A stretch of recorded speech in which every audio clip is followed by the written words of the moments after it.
Lecture number okay.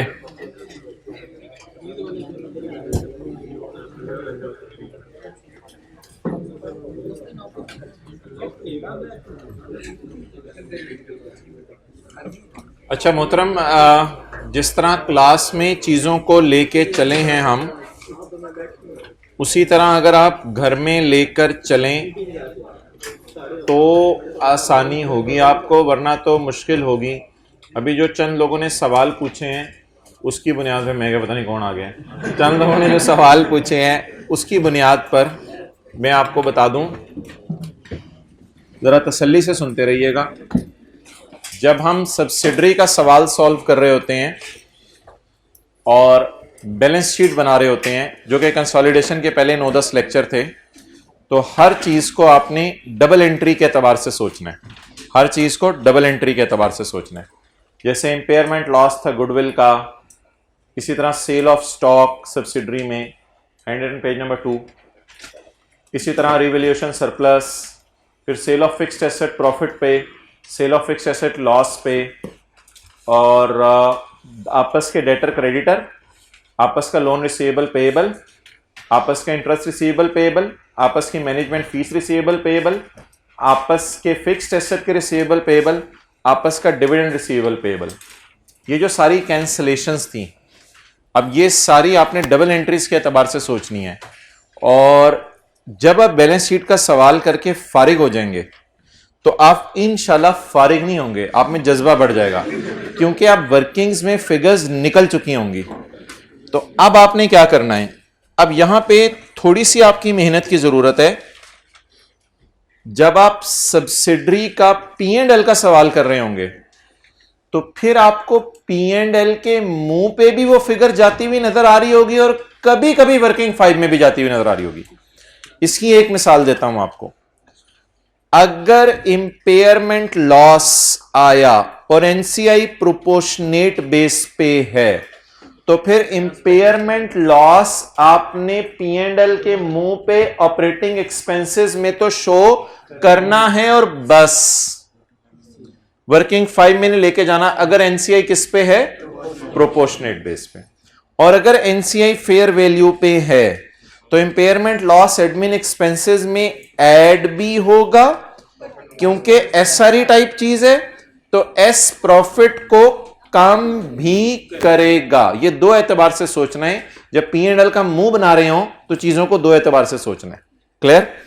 दूसरी बात, cell of stock है P2S, तो सिर्फ आपने सेल और कॉस्ट ऑफ सेल में से सेल वाली फिगर माइनस करनी और आपने कॉस्ट ऑफ सेल को बढ़ा देना है, लेकिन वर्किंग 5 में नहीं कुछ जाना, क्योंकि P2S है। और जब S2P हो तो सेल और कॉस्ट ऑफ सेल में से भी माइनस करने, कॉस्ट ऑफ सेल को भी बढ़ाने, और वर्किंग 5 में भी वो फिगर लेके जानी है। लेकिन ये एडजस्टमेंट्स कोई 17, 18, 19, 20 तो नहीं है। ये एडजस्टमेंट्स कितनी है? ये एडजस्टमेंट्स तकरीबन 9-10 हैं, 9-10 एडजस्टमेंट्स हैं। तो इनको इंशाल्लाह आप करते रहेंगे तो रनिंग में आती रहेंगी। अच्छा, लेकिन जो एसोसिएट्स का सवाल है ना, एसोसिएट्स का सवाल, वो करते हुए आपने अगेन जब आप बैलेंस शीट बना रहे होंगे तो आपने हैंड रिटन पेज 2 खोल के रखना है सामने। बैलेंस शीट बनाते हुए हैंड रिटन पेज 2 खोल के रखना है। A2P स्टॉक और P2A स्टॉक, इन दोनों में 7-7 परसेंटेजेस आपने लगाते रहने। Sale of fixed asset, P's share साथ साथ निकालते रहने, एंट्री डबल एंट्री सोचते रहने। इंपेयरमेंट में मैंने कहा था आमतौर पे परसेंटेज लगाने की जरूरत नहीं होगी, क्योंकि लफ्ज लिखा होगा इन्वेस्टमेंट इज इंपेयर्ड, तो वो हमारी ही इन्वेस्टमेंट होगी जो इंपेयर हो रही होगी, इसलिए इसमें 7-7 परसेंटेज लगाने की जरूरत नहीं पड़ेगी। और बैलेंस शीट सॉल्व करते हुए इसकी डबल एंट्री करनी है। फिर जब आप पी एंड एल के सवाल की तरफ मूव कर जाएंगे तो बैलेंस शीट में जो कर चुके उसको फारग करें। अच्छा, पी एंड एल का सवाल सॉल्व करते हुए जब आप हैंड रिटन पेज 4 सामने रखेंगे तो उस वक्त एक बात आप याद रखिएगा कि पी एंड एल का सवाल सॉल्व करते हुए आपने अब डबल डबल चीजें नहीं सोचनी, जैसे सब्सिडरी में सोचते थे कि पी एंड एल के मुंह पे भी जानी है और वर्किंग 5 में भी जानी है। अब डबल डबल चीजें नहीं सोचनी। अब या तो चीज P&L के मुंह पे जानी है, ये भी मैंने एक फॉर्मेट सा भी नीचे बनाया हुआ है, या तो चीज P&L के मुंह पे जानी है या वर्किंग 5.1 में जानी है। अगर किसने बेचा, ए ने स्टॉक बेचा या ए ने फिक्स्ड एसेट बेचा, तो बस इधर ही गेन रिवर्स होगा, बस बस बस, और कहीं नहीं जाना। और यहां से रूट होके कैरी डाउन फेस पे आ जाएगा नजर। और अगर ए टू पी नहीं है, पी टू ए है, तो पी टू ए में कॉस्ट ऑफ सेल बढ़ा के जीपी कम कर दिया और अदर इनकम में से माइनस करके अदर इनकम कम कर दी। तो जिस तरह आप सोचते थे ना सब्सिडरी में कि P&L के मुंह पे भी जाने और वर्किंग 5 में जाने या नहीं जाना, इस तरह सोचते थे, लेकिन इधर आपको डबल डबल नहीं सोचना पड़ेगा। इधर आपको सिर्फ एक चीज सोचनी पड़ेगी, या तो वो P&L के मुंह पे जाएगी चीज अगर P टू ए वाली हुई, और अगर A टू P वाली हुई तो वो भी वर्किंग से रूट होके P&L के मुंह पे ही आ जाएगी। Now everything is clear. कौन सी चीज? नहीं नहीं नहीं नहीं, वो तो मैंने दो अलग अलग एडजस्टमेंट्स डिस्कस की है ना। अगर सेल ऑफ स्टॉक है तो कॉस्ट ऑफ सेल बढ़ा के प्रॉफिट कम कर देंगे, और अल्लाह का शुक्र है कल के सवाल में किया और होमवर्क में भी दिया। और अगर सेल ऑफ फिक्स्ड एसेट है तो अदर इनकम कम कर देंगे। So things are very simple. बस सोच लिया करें, जब आप बैलेंस शीट का सवाल कर रहे हो सब्सिडरी का, तो आप हैंड रिटन पेज नंबर 2, 3, 4, 5 खोल के रख लिया करें। और जब आप P&L का सवाल कर रहे हो सब्सिडरी का, तो उस वक्त आप handwritten page number 6, 7, handwritten page number 7 खोल के रख लिया करें। और जिस वक्त आप एसोसिएट का बैलेंस शीट का सवाल कर रहे हैं तो हैंड रिटन पेज नंबर 2 खोल के सोच लिया करें। और जिस वक्त आप एसोसिएट का P&L का सवाल कर रहे हैं तो हैंड रिटन पेज नंबर 4 खोल लिया करें। Things are very simple. कितने को से होमवर्क का सवाल हो गया था? 100%, 100% होना चाहिए था, 100%। कोई इक्का तुक्का गलती हुई थी? एक भी नहीं हुई थी, छोटी मोटी हुई थी। अच्छा जी,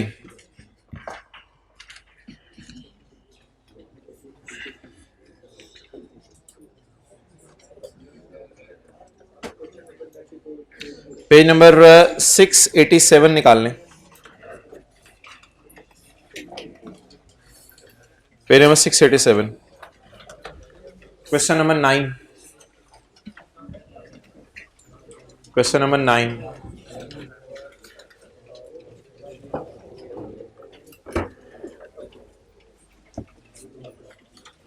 इससे पहले आप मुझे वर्किंग 7 का फॉर्मेट बता दें।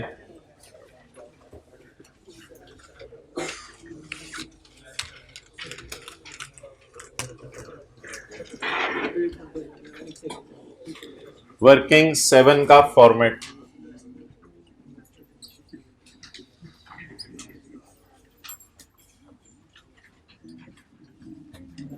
इन्वेस्टमेंट इन एसोसिएट, यहां आ जाती हैं एट कॉस्ट, ये आ जाती हैं पेरेंट की बैलेंस शीट से। यानी पेरेंट ने रॉयल फैन के शेयर कितने के खरीदे। इसके बाद आ जाती हैं पोस्ट रिटेन्ड अर्निंग्स, यानी क्लोजिंग माइनस प्री। ये इन्वेस्टमेंट इन एसोसिएट्स हो जाती हैं। फिर इसके अंदर कुछ एडजस्टमेंट्स आ जाती हैं और कैरी डाउन निकल आता है, लेकिन साथ साथ हमने क्या लगानी होती है? परसेंटेज लगानी होती है। ये थी इन्वेस्टमेंट इन एसोसिएट। ये तो बैलेंस शीट के एंगल से थी। बैलेंस शीट के एंगल से मतलब है क्लोजिंग आज की, प्री हो सकते 6 साल पुरानी हो, क्लोजिंग माइनस 6 साल पुरानी, तो 6 साल के प्रॉफिट्स में हमारा हिस्सा कितना है। एक होती है वर्किंग 5.1, इसमें ए का प्रॉफिट आता है। तो इसमें जो ए का प्रॉफिट आता है वो होगा ए प्रॉफिट इंटू n/12 इंटू 30%, 40%, जो भी परसेंटेज हो। n/12 का मतलब है अगर हमने 2 महीने पहले खरीदा है तो 2/12, अगर 3 महीने पहले खरीदा है साल खत्म होने से तो 3/12, और 30% का मतलब है हमने उससे कितने परसेंट शेयर एक्वायर किए हुए। तो ये हो जाता है a profit, that is called as working 5.1। Okay, let's start. Question number 9, the financial statements for the year ended 30 June 2014 are as follows. Parent की किताबों में इन्वेस्टमेंट नजर आ रही है, किसके अंदर? ए में। कितने की? 65 की। एसोसिएट की बैलेंस शीट में शेयर कैपिटल नजर आ रहा है, और क्या नजर आ रही है? Retained earning. एक काम पहले ये कर लेते हैं कि एसोसिएट की किताबों में से सारे एसेट्स और लायबिलिटीज वगैरह मिटा देते हैं, क्योंकि एसोसिएट्स में हमारी नजर किस पे होती है? रिटेन्ड अर्निंग्स के ऊपर होती है। एसोसिएट में हमारी नजर सिर्फ रिटेन्ड अर्निंग्स के ऊपर होती है। ये क्लोजिंग है जी, बिल्कुल क्लोजिंग है। किस दिन की है? 30 जून 2014 की। Statement of comprehensive income, statement of comprehensive income.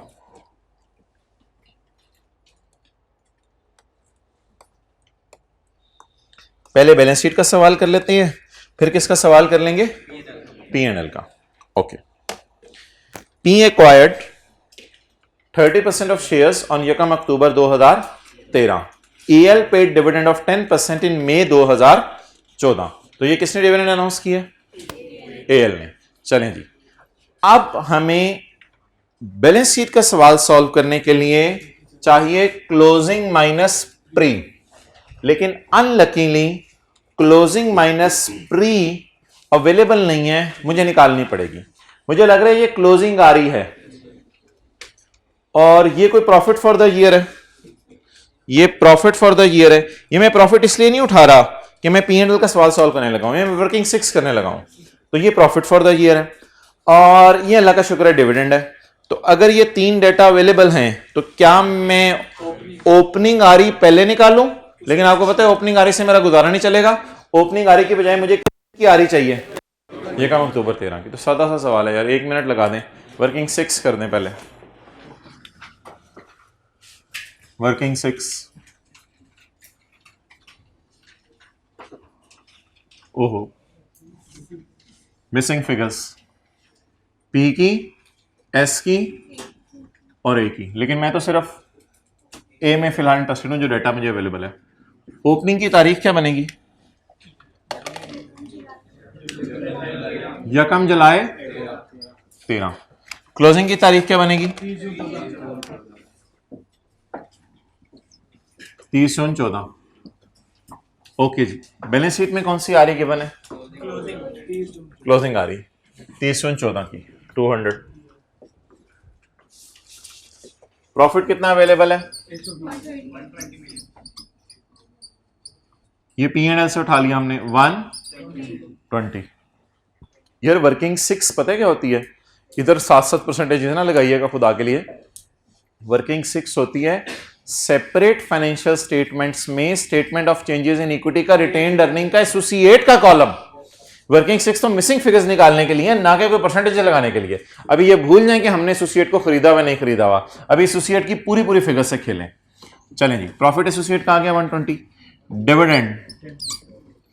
Dividend मई 2014 में हुए, तो मेरे ख्याल से फिर ये इंटरिम डिविडेंड होगा, क्योंकि बिल्कुल जो साल के एंड पे अनाउंस होता है ना, 30 जून है और साल खत्म होने से महीना पहले अनाउंस हो गया है, तो फिर ये इसी साल का इसी साल होगा। तो ये इंटरिम डिविडेंड इसने पे कर दिया है। कितने परसेंट जी? 10%। शेयर कैपिटल कितने? 500। 500 ज़रब 10% करें, बट ये वो 30% ना कर दीजिएगा, अभी ये देखेंगे क्या करना है। 500 ज़रब 10% जी, 500 ज़रब 10%, 50। ओपनिंग निकाल लें, बैलेंसिंग कितना? चलें ये नोट करें।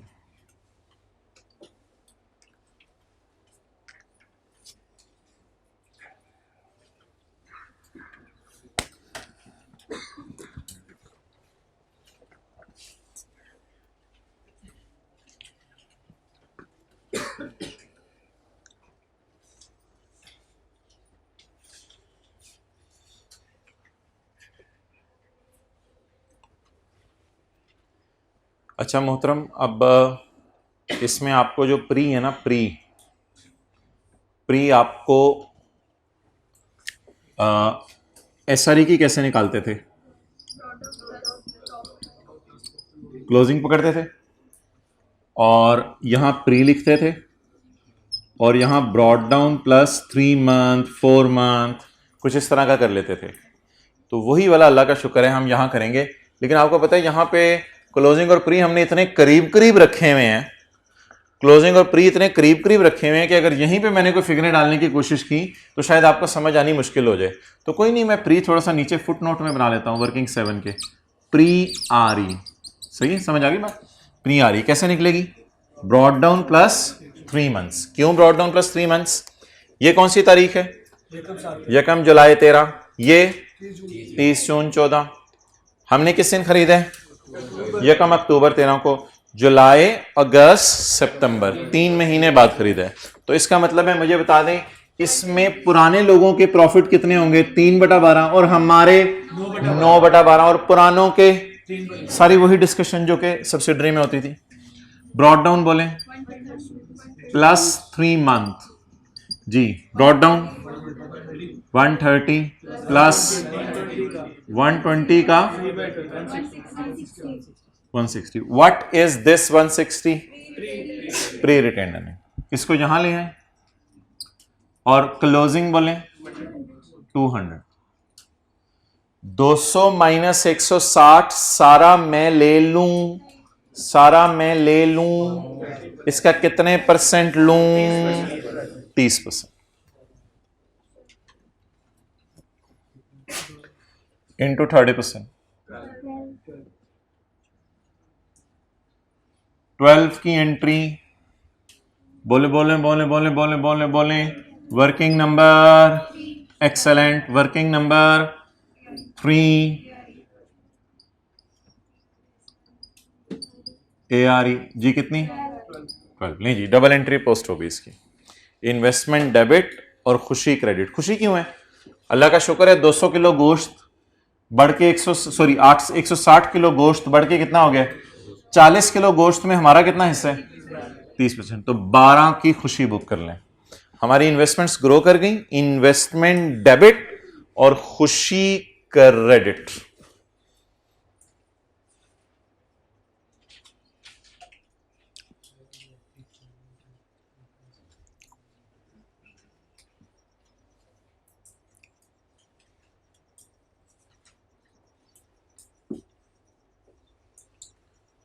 जी, इन्वेस्टमेंट्स की कॉस्ट बता दें कितनी है?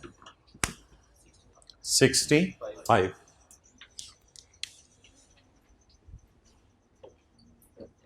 जी कैरी डाउन निकाल दें। 77। बैलेंस शीट के एतबार से हमारा सवाल मुकम्मल हुआ।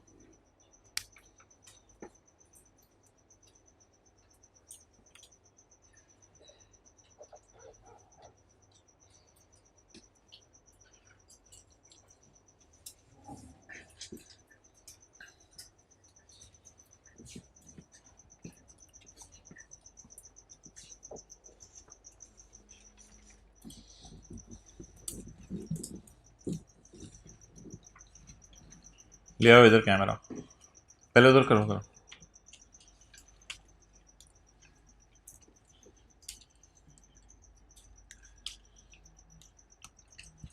चलो ले आओ। डिविडेंड को 3 एतबार से सोच लें। वर्किंग 6 के एतबार से।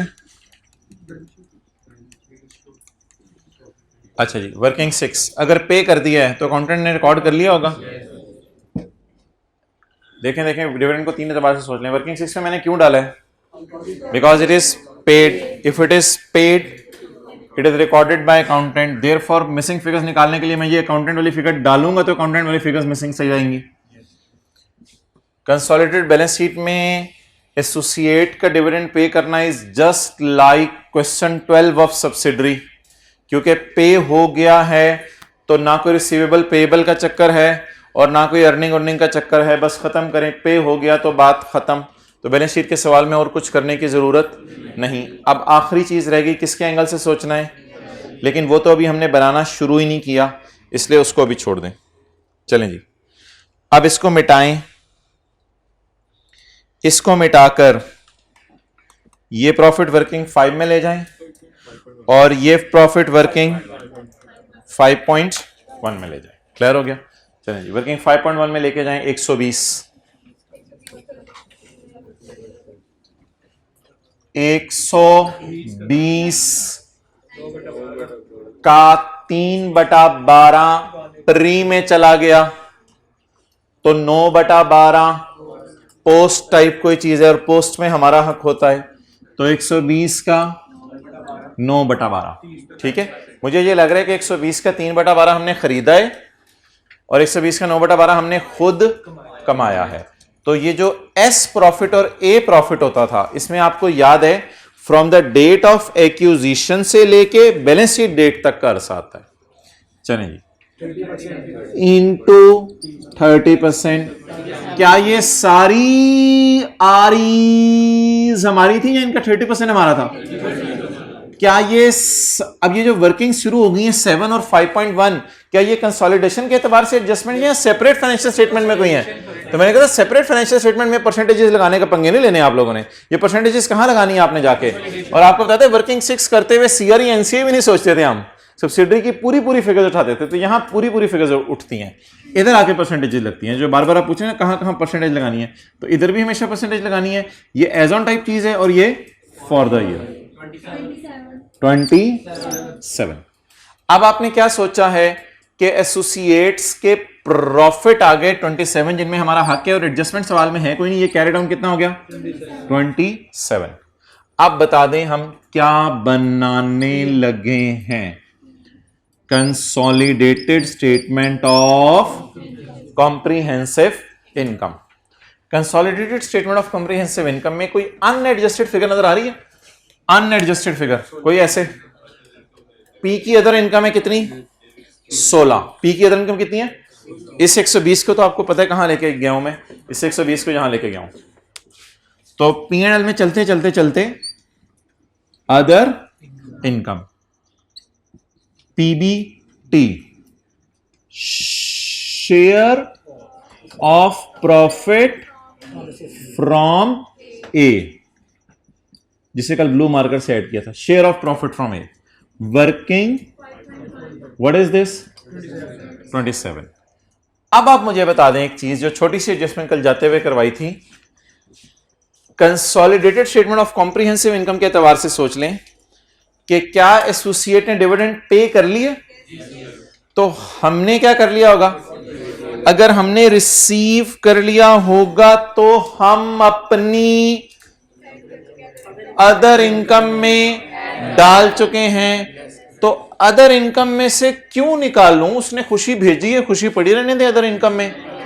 ओ भाईजान, उसने इस 27 में से हमारा कोई हिस्सा भेजा होगा, वो तो ऑलरेडी हम पूरा प्रॉफिट ही उसका डाल चुके हैं। तो डिविडेंड अगर दोबारा डाल देंगे तो डबल चीजें हो जाएंगी। डिविडेंड किस में से बांटा जाता है? प्रॉफिट में से बांटा जाता है। अब एक फुट नोट बनेगा नीचे, फुट नोट, क्या क्या क्या? P's share of a dividend, एक का डिविडेंड, ये वो पूरा ग्रीन पेज है।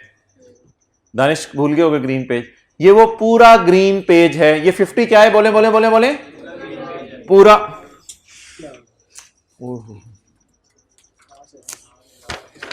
अच्छा, तो ये 50 बोले क्या है? क्या पी वाला रेड पेज था, सब्सिडरी वाला ये, और ये पूरा ग्रीन पेज है। अब ये पूरा ग्रीन पेज हमारा है या इसका सिर्फ 30% हमारा है?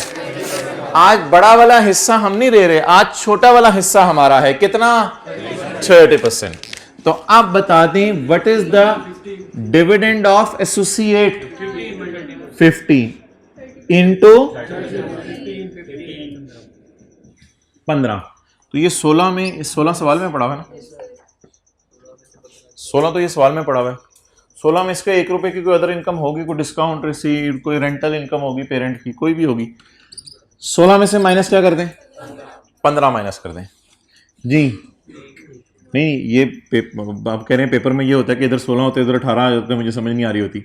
नहीं, वो छोड़ें। अच्छा, तो इधर आपका 18 अभी वो लिखाइएगा, 16 माइनस 15, बोले बोले बोले 1। तो अब एट्रीब्यूटेबल वगैरह और वो मैं नहीं कर सकता क्योंकि सब्सिडरी के प्रॉफिट्स अवेलेबल नहीं है। So that is all. Balance sheet बनाई नहीं, consolidated statement of financial position, इसमें इन्वेस्टमेंट इन एसोसिएट, वर्किंग 777, ये बैलेंस शीट है। Now you can have a pick. Obviously लिख लें is more better than pick लें।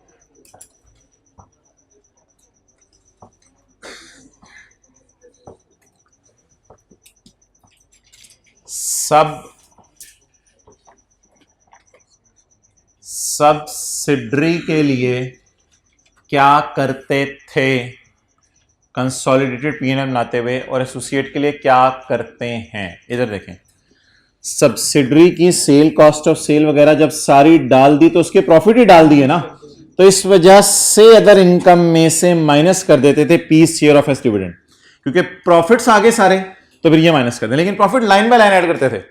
और एसोसिएट के लिए क्या करना है, उसके प्रॉफिट्स एक लाइन में डाल के और डिविडेंड को झंडी कराना है, डिविडेंड को फारग कराना है। डिविडेंड सेपरेट फाइनेंशियल स्टेटमेंट में उसने डाला होगा, कंसोलिडेटेड फाइनेंशियल स्टेटमेंट में मैं जरा बड़ी नजर से सोचता हूं, खाली डिविडेंड पे नजर रखूं या उसकी अर्निंग्स पे नजर रखूं?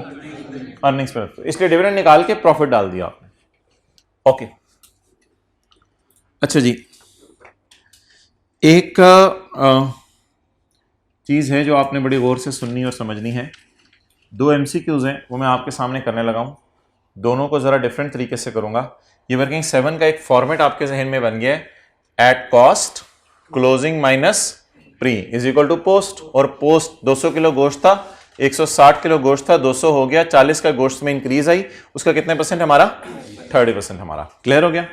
अच्छा, अब एक चीज है मोहतरम, वो ये है कि कई दफा पेपर में आपको क्लोजिंग आ रही, ओपनिंग आ रही, मिसिंग होंगी, दोनों क्लोजिंग आ रही और ओपनिंग आ रही। अब अगर क्लोजिंग आ रही भी मिसिंग है, ओपनिंग आ रही भी मिसिंग है, तो आप वर्किंग 6 नहीं बना सकेंगे। आप वर्किंग 6, जब आप वर्किंग 6 नहीं बना सकेंगे, जब आप वर्किंग 6 नहीं बना सकेंगे, तो ऐसी सूरत में मजबूरी में आप वर्किंग 7 का एक मॉडिफाइड वर्जन देखिएगा। वर्किंग 7 का एक मॉडिफाइड वर्जन देखिएगा। आप क्या करेंगे? आप कहेंगे जी मोहतरम ये है 30 जून 14 और ये है 1 जुलाई 13, और हमने खरीदा कब है? 1 अक्टूबर 13 को। ना तूने मुझे ये दिया, ना तूने मुझे ये दिया, तो जान ले ले मेरी। यानी क्लोजिंग में से प्री माइनस नहीं कर सकेंगे। अल्लाह आपका भला करे, पेपर में पैट दिया होगा, पैट दिया होगा, और डिविडेंड भी दिया होगा, पैट दिया होगा। अगर पेपर में पैट दिया होगा तो क्या आप, इधर देखिएगा,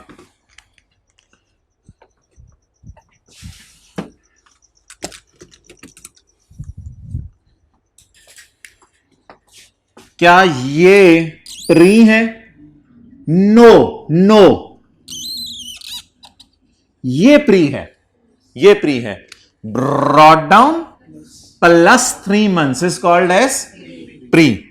प्री मींस इससे पहले पहले सारा। And is it post?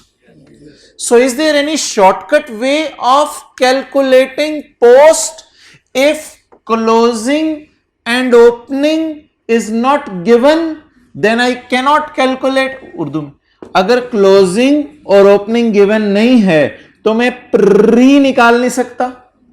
अच्छा, मैं चाहता क्या हूं? पोस्ट चाहता क्या हूं? अगर मैं ऐसा करूं 120 इंटू 9/12, 120 इंटू 9/12, तो अगर मैं 120 इंटू 9/12 करूं, will it give me directly post? Yes, it will give me directly post. Let me post the post. Investment, cost, 65, 77 को ध्यान में रख रहे हैं, ये 77 लाएंगे हम। ओके, मुझे क्या चाहिए? पोस्ट। क्या नहीं है? क्या नहीं है? पोस्ट का क्या मतलब है? नवंबर दिसंबर जनवरी फरवरी अक्टूबर नवंबर दिसंबर जनवरी फरवरी मार्च अप्रैल मई जून, यही पोस्ट का मतलब होता है। तो पोस्ट का क्या मतलब है कि क्लोजिंग माइनस प्री करके रुलता रहूं, या 120 को कर दूं 9/12, 120 को कर दूं 9/12। पकड़े post profits, post profits, post profits पकड़े जी। कितने कितने कितने? 120 इंटू इंटू इंटू इंटू, ये 9/12 सारे हमारे हैं या इनका 30% हमारा है? ये 9/12 सारे हमारे हैं या इनका 30% हमारा है? इनका 30% हमारा है, इनका 30% हमारा है। 20 इस 27 को कहीं से मैच नहीं करना कि उधर भी जा रहा था इधर भी जा रहा था, इसका मतलब ये है नहीं, ऐसी कोई बात नहीं करनी हमें। अच्छा, ये 27 आ गया, लेकिन ये 77 नहीं आ रहा, ये 77 नहीं आ रहा। एक्सेलेंट। मसला क्या आ रहा है? मसला ये आ रहा है कि पहले आपने इससे और इससे खेला था तो इसने अपना रोल प्ले किया था, अब आपने बीच में से प्यूं करके 120 को बुला लिया, प्यूं करके 120 को बुला लिया। अब आपने 120 को बुला लिया तो आपने 50 से खेला ही नहीं। तो जब 50 से खेला ही नहीं, पहले ओपनिंग क्लोजिंग निकालते हुए 50 ने अपना रोल प्ले किया। अब क्या हुआ मसला? आपने ना 200 के अवेलेबल है ना 130 अवेलेबल है, आपने कहा 120 को चलिए, तो 50 कहेगा एम आई मतरिया, एम आई मतरिया, तो मुझे भी लेकर जाओ, मुझे भी लेकर जाओ। अच्छा मुझे बताएं, ये 50 क्या होता है? प्रॉफिट कमाने से हमारी इन्वेस्टमेंट्स ग्रो करती हैं और प्रॉफिट मिलने से हमारी इन्वेस्टमेंट्स कम हो जाती हैं। आप इसको और इसको इस तरह समझें कि 120 फल लगे, उसमें से मैंने 50 उतार लिए। 120 फल लगे, उसमें से मैंने 50 उतार लिए।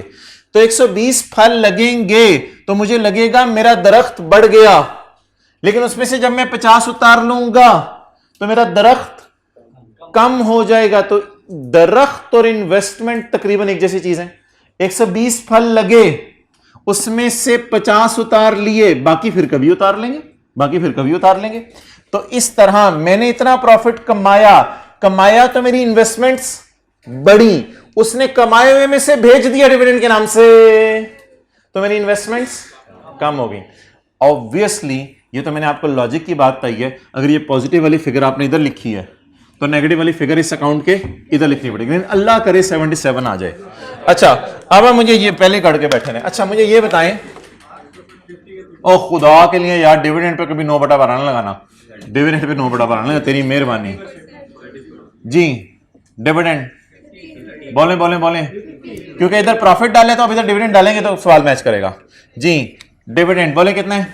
50 का कितने परसेंट? 30% हमारा 15। अब जरा देखें 65 + 27 - 15 कितना? 77। Okay, new version, new version. एक असल में एमसीक्यू है आईकैप का, वो इस वर्जन से सॉल्व होगा अभी, और एक एमसीक्यू इस वर्जन से सॉल्व होगा। हमें कैसे पता चलेगा कब किस वर्जन से सॉल्व होगा? वर्किंग 6 करने की पूरी कोशिश करेंगे, पेपर में जान मार देंगे, दिन रात एक करेंगे। अच्छा तो कोशिश करेंगे वर्किंग 6 करने की, ना हो सकी तो दोबारा मांगने तो ना हो सकी तो क्या करेंगे फिर? ना हो सकी तो फिर मजबूरन प्रॉफिट और डिविडेंड से खेल लेंगे।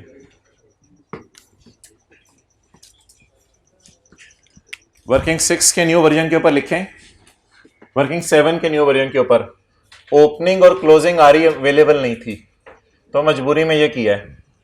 वर्किंग 7 के ऊपर पहले लिख लें नई वाली, ओपनिंग और क्लोजिंग आरी अवेलेबल ना हो तो मजबूरन ये करना पड़ेगा।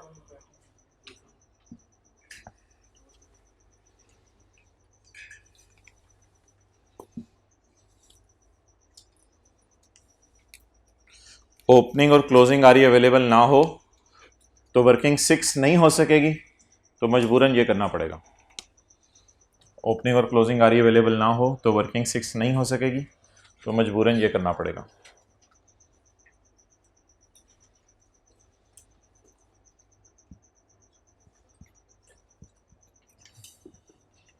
चलें जी, MCQ नंबर 15 कर दें, इन्होंने कर लिया, बाकी नोट कर लें आराम से।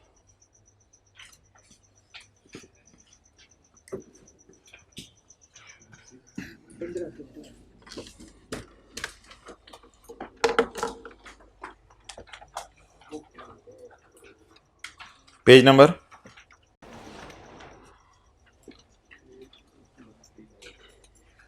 1।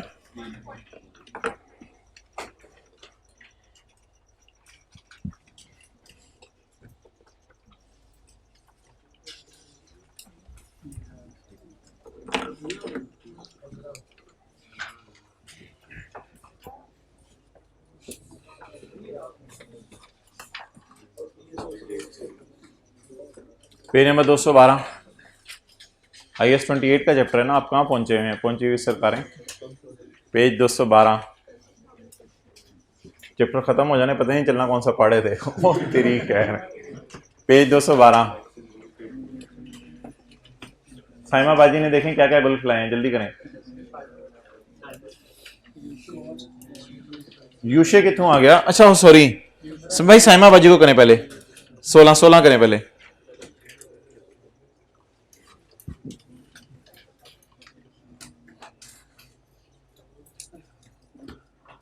बनाए जरा वर्किंग 6 करें MCQ 16 की। नहीं पहले वर्किंग 6 जरा करें, वर्किंग 6 करें MCQ 16 की।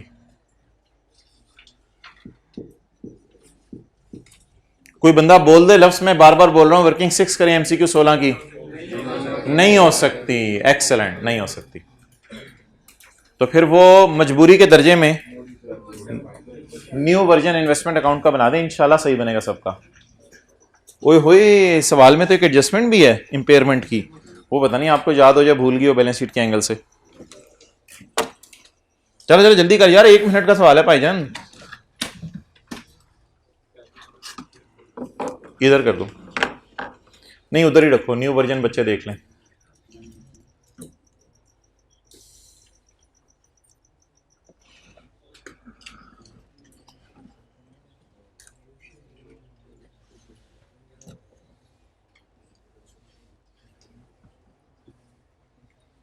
हो गए भाई?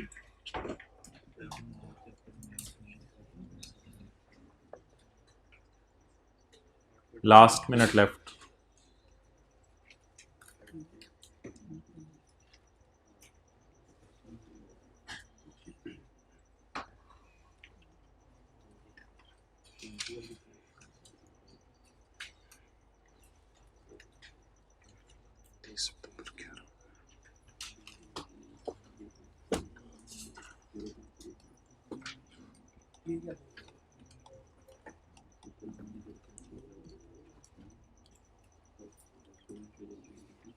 ले आओ भाई कैमरा इधर।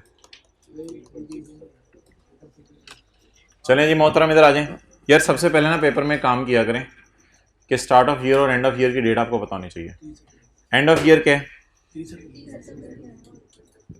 मोहतरम हजरात? आपका टाइम चाहिए मुझे, बस छोड़ दें अब। यकम अक्टूबर 10 और 30 सितंबर 11।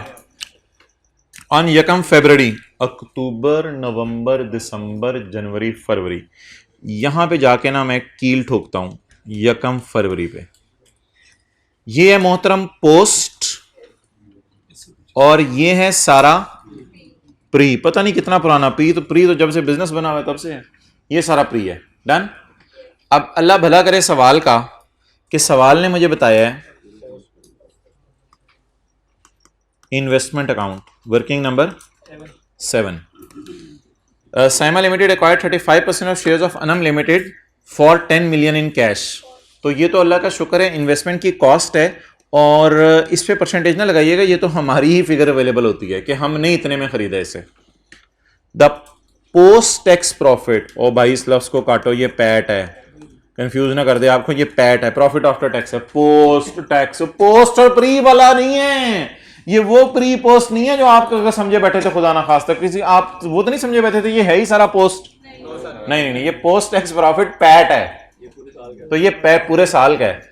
The PAT for the year was ₹3 million. और चौपाई 3 मिलियन। ये 3 क्या है? पूरे साल का है। मुझे इसमें से क्या चाहिए? अच्छा जी, profits accrued evenly throughout the year. ये बात तो लिखनी चाहिए थी उसको, ये अच्छी बात है। Profits accrued evenly. Anam made a dividend payment of 1 million on यकम सितंबर 11। अनम ने डिविडेंड की पेमेंट कर दी है यकम सितंबर 11 को। अल्लाह अनम का भला करे। एट 30 सितंबर 2011 साइमा बाजी डिसाइडेड के अनम के हालात फारग हो रहे हैं और इंपेयरमेंट कर देनी चाहिए 5 लाख की। क्लियर? यार ये इंपेयरमेंट पे कभी परसेंटेज ना लगाइएगा, लफ्ज की अंग्रेजी पढ़ा करना। 5 lakh should be recognised on its investment, तो इस पे परसेंटेज नहीं लगाने बैठ जाना। अब मोहतरम बताएं, क्या मैं क्लोजिंग आरी गिवन है 30 सितंबर की? क्लोजिंग आरी एक्सेलेंट। ओपनिंग आरी गिवन है ना? क्लोजिंग आरी गिवन ना ओपनिंग आरी गिवन। प्रॉफिट और डिविडेंड गिवन है, तो प्रॉफिट भी गिवन है और डिविडेंड भी गिवन है। अब मैं इधर लिखूं, आपने पेपर में लिखा करना है पोस्ट के प्रॉफिट। पोस्ट के प्रॉफिट जी बोलें। 3 इंटू फरवरी, मार्च, अप्रैल, मई, जून, जुलाई, अगस्त, सितंबर, स्काई ब्लू वाला। यार 3 तो उसके प्रॉफिट है, उसका 8/12 मैं खा लूं। उसका कितने परसेंट? 0.7। डन। इसके बाद किसको पकड़ें? डिविडेंड को। डिविडेंड को पकड़ें 1 इंटू डिविडेंड पे कभी भी मंथ बेस पे एलोकेशन ना कीजिएगा। 0.35। अच्छा जी, इंपेयरमेंट की एंट्री किसी को बैलेंस शीट के एंगल से हैंड रिटन पेज 2 वाली याद हो? सीआरई डेबिट इन्वेस्टमेंट, और जाहिर बात है गुडविल क्रेडिट होती है, इंपेयर होती तो गुडविल क्रेडिट हो जाती है। इन्वेस्टमेंट इंपेयर हो रही है तो इन्वेस्टमेंट क्रेडिट हो जाएगी। तो इंपेयरमेंट, यार ये ना 5 लाख है, तो 5 गुडविल क्रेडिट होती थी तो इन्वेस्टमेंट भी तो क्रेडिट होनी है ना, तो सीआरई डेबिट होनी है।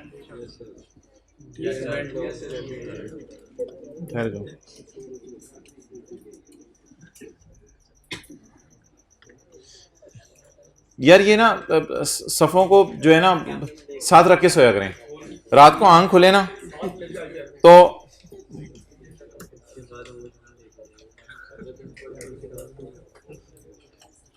जी भाईजान, सीआरई डेबिट इन्वेस्टमेंट क्रेडिट जी कितनी? 9.85। ये चला जाएगा consolidated statement of financial position में, वर्किंग 7। कितने लोगों ने इसी तरह किया था? अच्छा गुड। चलें अब करके दें मुझे एमसीक्यू नंबर 15, जिसमें हाँ पुराना वर्जन यूज होगा। पहले एमसीक्यू 16 के ऊपर लिख लिए, ओपनिंग और क्लोजिंग आरी मिसिंग है। एमसीक्यू 16 पे लिख लें, ओपनिंग और क्लोजिंग आरी मिसिंग है तो प्री नहीं निकल सकती। एमसीक्यू 16 पे लिखें, ओपनिंग और क्लोजिंग आरी मिसिंग है तो प्री नहीं निकल सकती।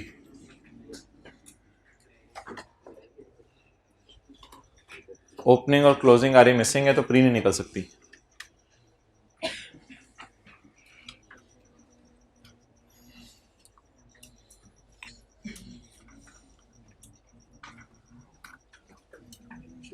करते हैं भाईजान, 1-2 मिनट लगाएं, करते हैं इसको।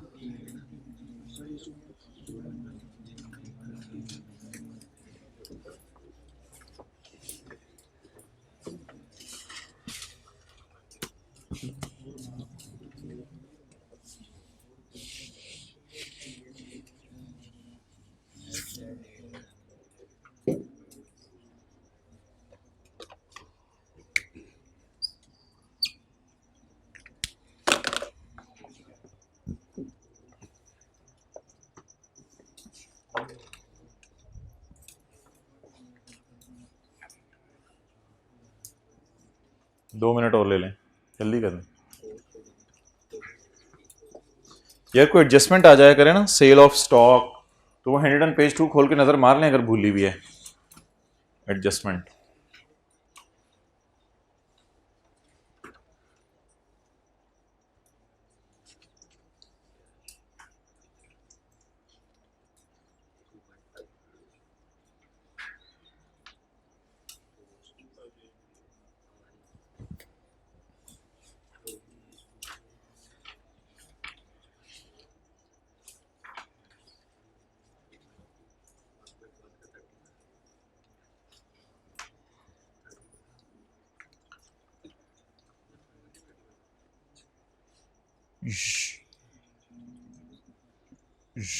Juche owns 30% of Hussain Limited.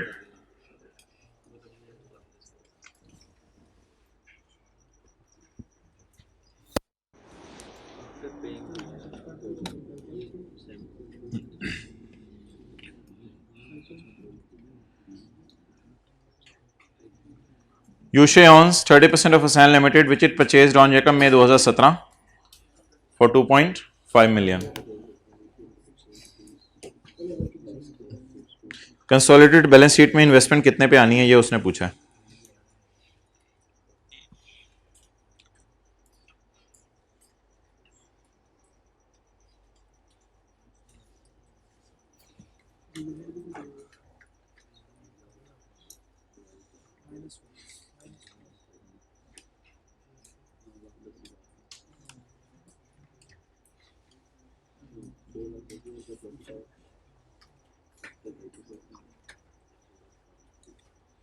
चलें जी.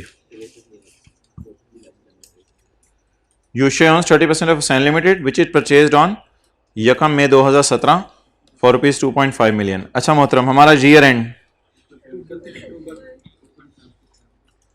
31 अक्टूबर को 10 लिखते हैं, 31 अक्टूबर 17, तो पहला दिन यकम 11/16. Juche Limited owns Hussain Limited, which it purchased on Yakam May. यहां जाके कील लगाते हैं. यकम मई 17, मई, जून, जुलाई, अगस्त, सितंबर, अक्टूबर, 6 महीने पोस्ट के हो गए और प्री होगा ब्रॉड डाउन जमा 6 महीने फॉर 2.5 मिलियन. जी, investment in associates working 7 at cost 2.5 at that date मोहतरम इस दिन की दे दी है, प्री दे दी है. It had a pre-retained earning of 5.3. जी बिल्कुल.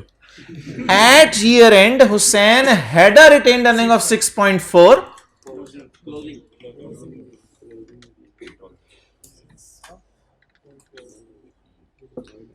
Had a retained earning of 6.4 after paying a dividend of 1 million. सबर. Working 6.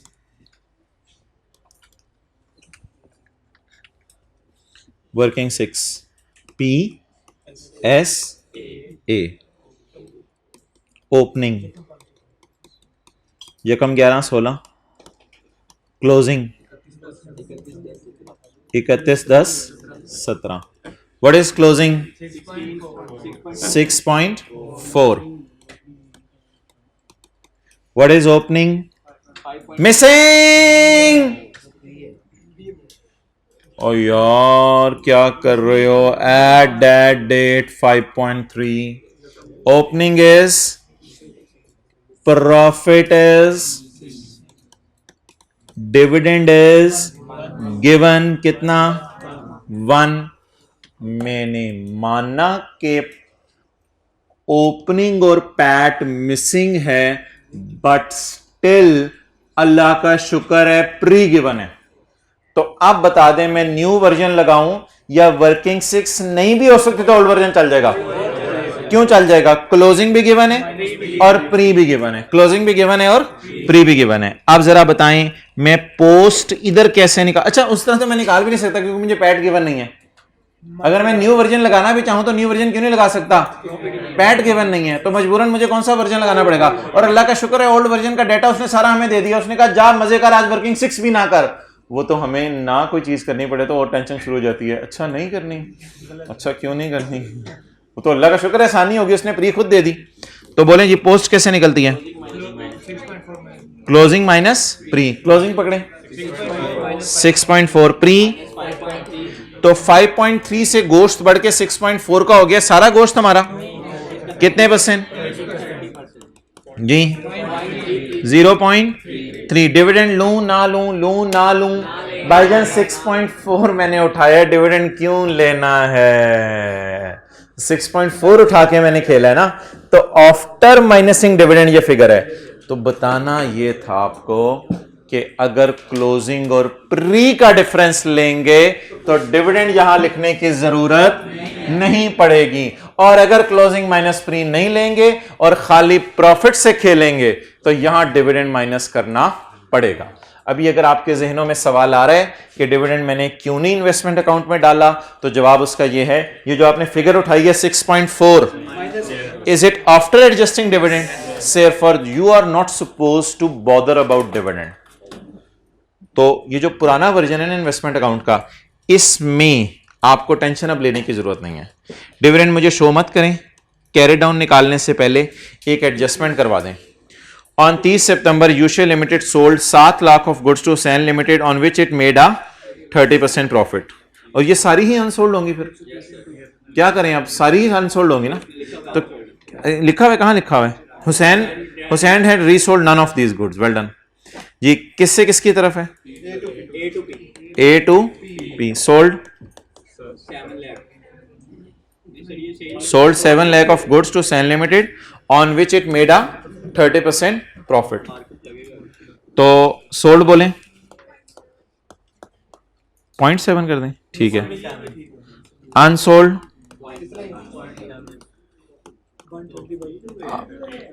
पी टू ए है, पढ़ लो, मुझे तो आगे वालों ने ए टू पी बताया, मैं पढ़ लेता हूं। Ushe sold to Hussain P to A, unsold का प्रॉफिट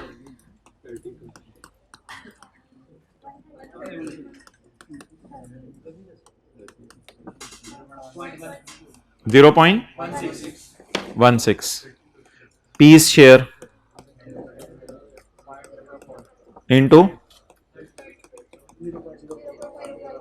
0.048। अच्छा,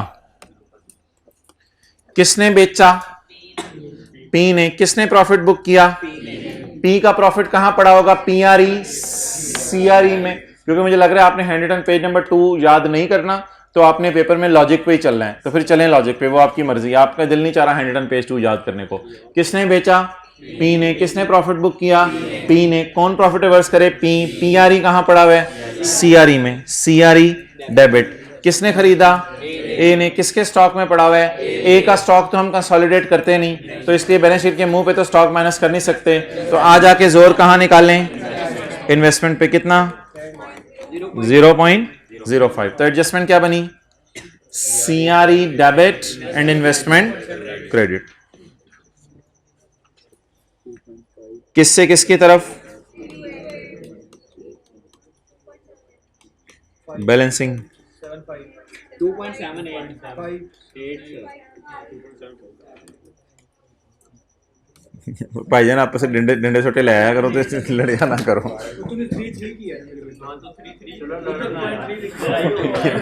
होगी यार, छठ यार मैंने कहा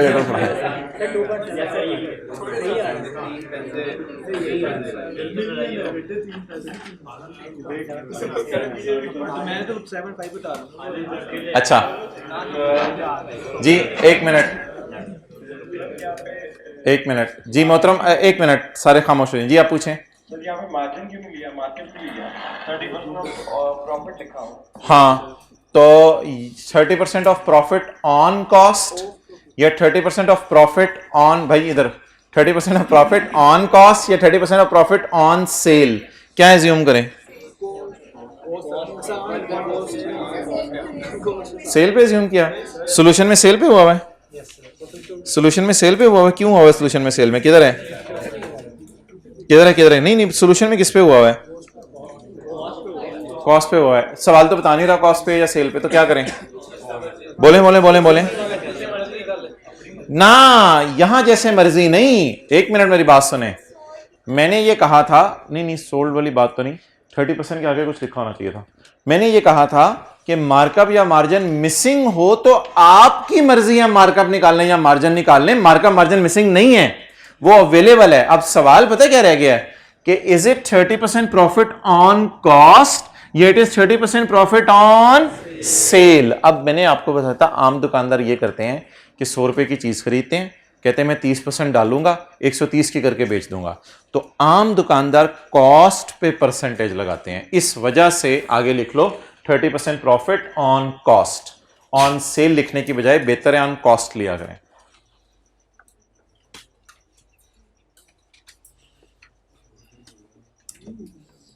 ओके, इधर इधर अब बता दो, अबू बकर इधर आओ। अगर क्लोजिंग माइनस प्री करेंगे तो डिविडेंड वर्किंग 7 में क्यों नहीं जाएगा? क्योंकि क्लोजिंग में एडजस्ट हो चुका है। अगर क्लोजिंग माइनस प्री करके पैट नहीं निकालेंगे बल्कि डायरेक्ट पैट निकालेंगे तो फिर पैट तो अलग से उठा रहे हैं, फिर डिविडेंड क्या करना पड़ेगा? माइनस करना पड़ेगा। अच्छा, एक बात आप मुझे बताएं कि आप इस मॉडिफाइड वर्जन से सीआरई में कितना लेके जाएंगे? मॉडिफाइड वर्जन से सीआरई में कितना नेट करके लेके जाएंगे? यार जाहिर सी बात है, 27 - 15 12, और ये 12 आ रहे हैं तो सीआरई में तो उतना ही जाना है, सीआरई में उतना ही जाना है आपने। तो सीआरई में बोले कितना लेके जाएंगे? तो इसका जरा ऐसे करके ना इधर खींच लें कि इस सूरत में आप 27 - 15। इसका एक ये भी तरीका होता है, यहां सीआरई लिख के ये सारा डाटा ब्रैकेट में ले लो ताकि आपको याद रहे। तो सीआरई में याद रखिएगा, फिर 27 माइनस कितना जाएगा? 15। कितना? वो 12 ही जाना है, वो अल्लाह का शुक्र है सेम जाना है। डबल एंट्रीज मैच कराएंगे ना। इधर कितना 27 डेबिट हुआ है और 15 क्रेडिट हुआ है, तो 12 डेबिट हुआ है, तो इधर 12 डेबिट हुआ है, तो इधर 12। जिस तरह होता था सेल माइनस सेल रिटर्न, तो नेट करके यहां ले जाए। तो सीआरई में उतना ही लेके जाइएगा। ये जरा नोट कर लें, वर्किंग 7 से सीआरई जो बनानी है, नई वाले वर्जन में वर्किंग 7 से जो सीआरई बनानी है।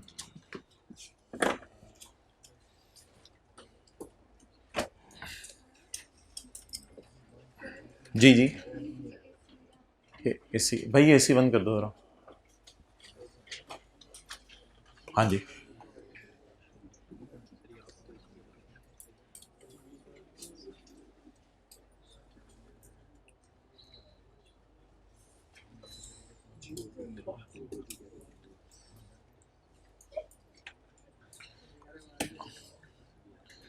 आज हम एक चैलेंज लेने लगे हैं।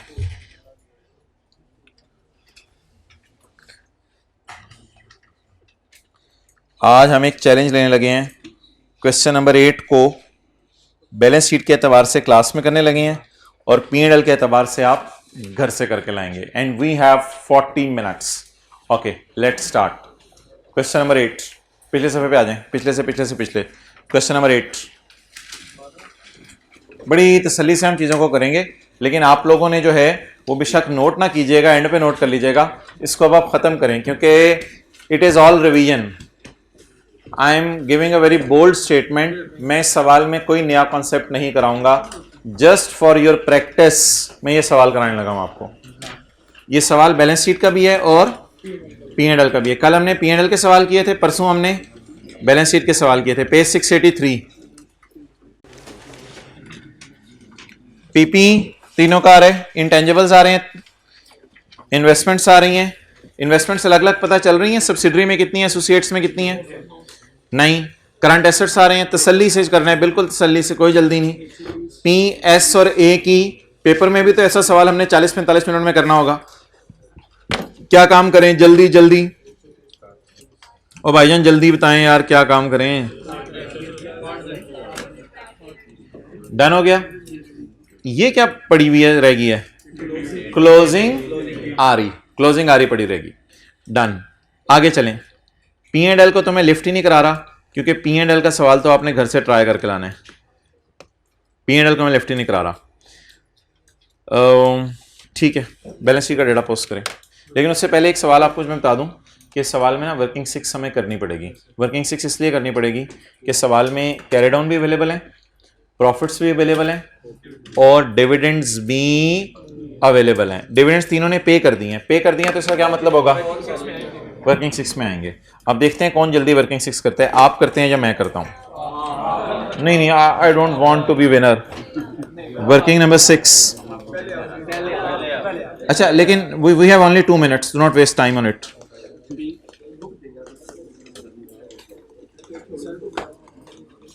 कितने पेज छोड़ दें? पहला सफ़ा P&L के लिए, दूसरा बैलेंस शीट के लिए, तीसरा सफ़ा वर्किंग 1 2 3 4 के लिए, अगला 5 का टॉप और 5.1 भी होगी, उसके बाद 6।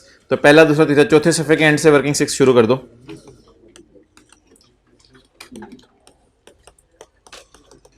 यार क्लोजिंग बताना मुझे, क्लोजिंग बताना। 1370 929। अच्छा, तीनों के पैट बताना। 750 616 148। अच्छा, डिविडेंड ज़रा निकलवाओ तीनों के। उसका शेयर कैपिटल बताए ना पेरेंट का। ये भाईजान हो गया, एक मिनट देखें, ये लाल सफ़ा हो गया, लाल सफ़ा हो गया 400। ये कौन सा सफ़ा हो गया? वाइट, पहले वाला रेड था, ये वाइट हो गया। अब ग्रीन 220 इंटू 5%।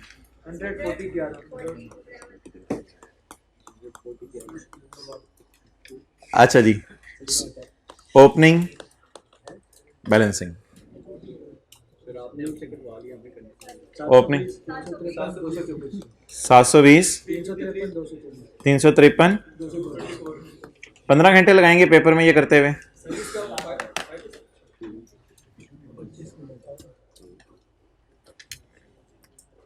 भाई नोट करें ना यार, तो शो देखने आए हैं। अच्छा अच्छा, चलो नोट करो साथ साथ।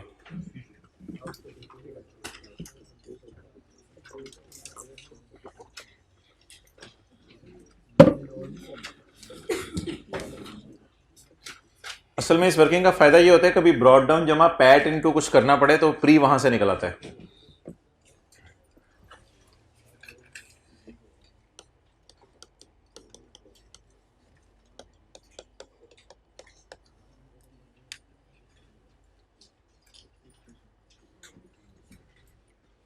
डिविडेंड्स मैंने क्यों शो किए हैं वर्किंग 6 में? पेड थे। पेड का क्या मतलब था? अकाउंटेंट ने रिकॉर्ड कर लिया। मैं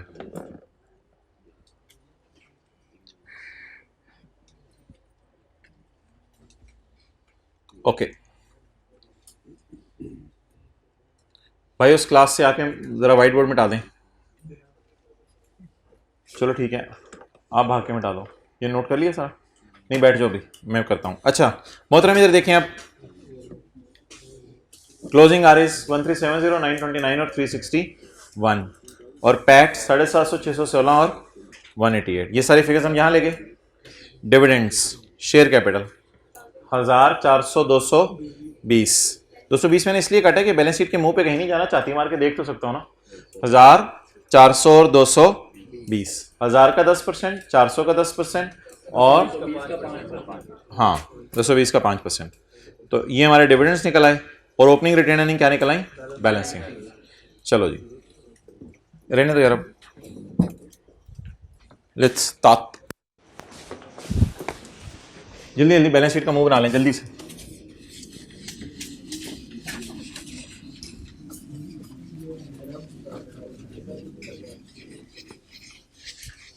जो 2x पे देख रहे होंगे,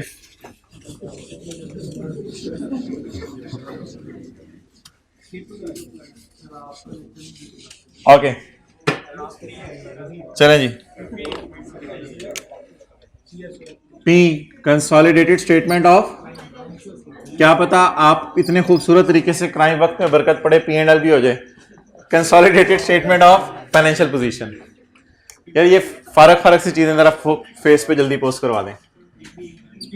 पीपी बोलें जी 9 प्लस जी, आगे इंटेंजिबल्स प्लस 350। इधर ही लिख दें, फिर इसमें से तोड़ ताड़ के जो भी लेके जाना हुआ ले जाएंगे। करंट एसेट्स 2 लाइनें छोड़ दें, एक गुडविल के लिए और एक इन्वेस्टमेंट इन एसोसिएट के लिए। Current assets 3110 2499। आगे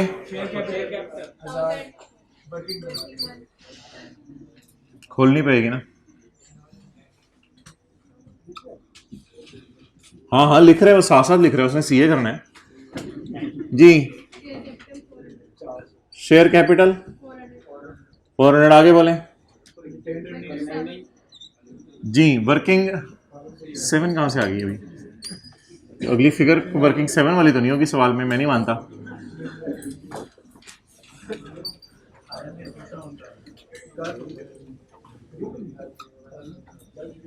आलम सॉल्यूशन खोल लिए? आलम होश के नाखून लें, अपने नाखून वापस करें।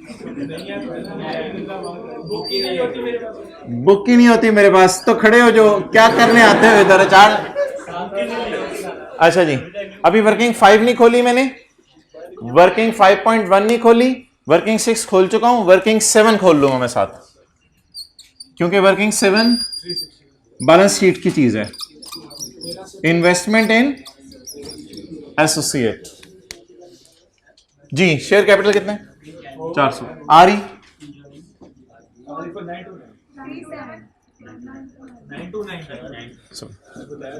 1370 929। इस तरह जवाब नहीं कहते होते बड़ों में कि आपने ये बोला था, वो बोल दिया था उन्होंने मुंह के। मैं वैसे बात कर रहा हूँ जनरल, ऐसे जिंदगी गुजारने के बुनियादी असूल बता रहा हूँ। 1370 एसआरई 929। आगे बोले एआरई। ये जरा सारे देखें कहां आनी है। पोस्ट आज अल्लाह का शुक्र है वर्किंग 6 का डेटा अवेलेबल है, तो क्लोजिंग माइनस प्री प्रूव कर लेंगे ना। तो क्लोजिंग माइनस प्री जी, क्लोजिंग। तो ये जी एआरई यहां आती है क्लोजिंग वाली।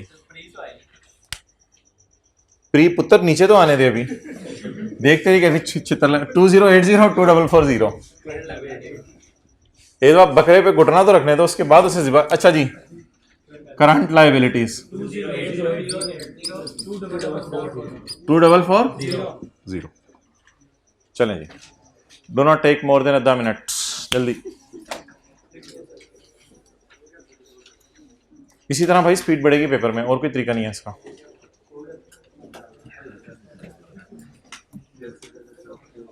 हल पा दिया करें घर जाके।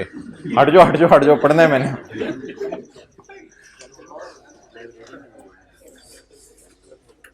सीए फाइनल में आई स्टिल रिमेंबर के आपको जाना पड़ता है, यानी कि 6 बजे आप ऑफिस से फारिग होते हैं, कुछ 6 बजे वहाँ क्लासें शुरू हो जाती हैं। 6 से 8 एक क्लास होती है, 8 से 10 दूसरी क्लास होती है, फिर 10:30 बजे आके आप सब कुर्सी पे बैठते हैं घर और पढ़ना शुरू कर देते हैं। तो बस यही करते थे हम तो, और तो कोई चारा नहीं था। फिर 10:30 से आपको फिर ऑनवर्ड्स कोई 2 घंटे लगाने पड़ेंगे जो आप क्लासों में पढ़ के आए हैं। आ जाए इधर, अभी तो इब्तदा है इश्क की, चलें आ जाए। आपकी बात नहीं हो रही। Point A, PL acquired the following non current investments 320 million shares in SL on यकम जुलाई 17, साल का पहला दिन। तो एस को 2/12 4/12 नहीं करना पड़ेगा। Bye paying ₹125 million in cash. ये बात खत्म हो गई। 125 मिलियन को यहां से निकाल लें, माइनस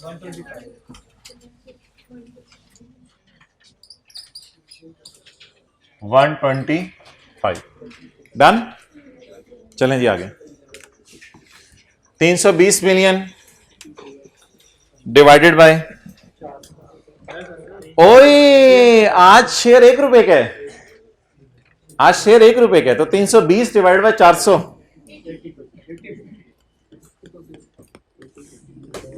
एस को 80% एक्वायर किया हुआ,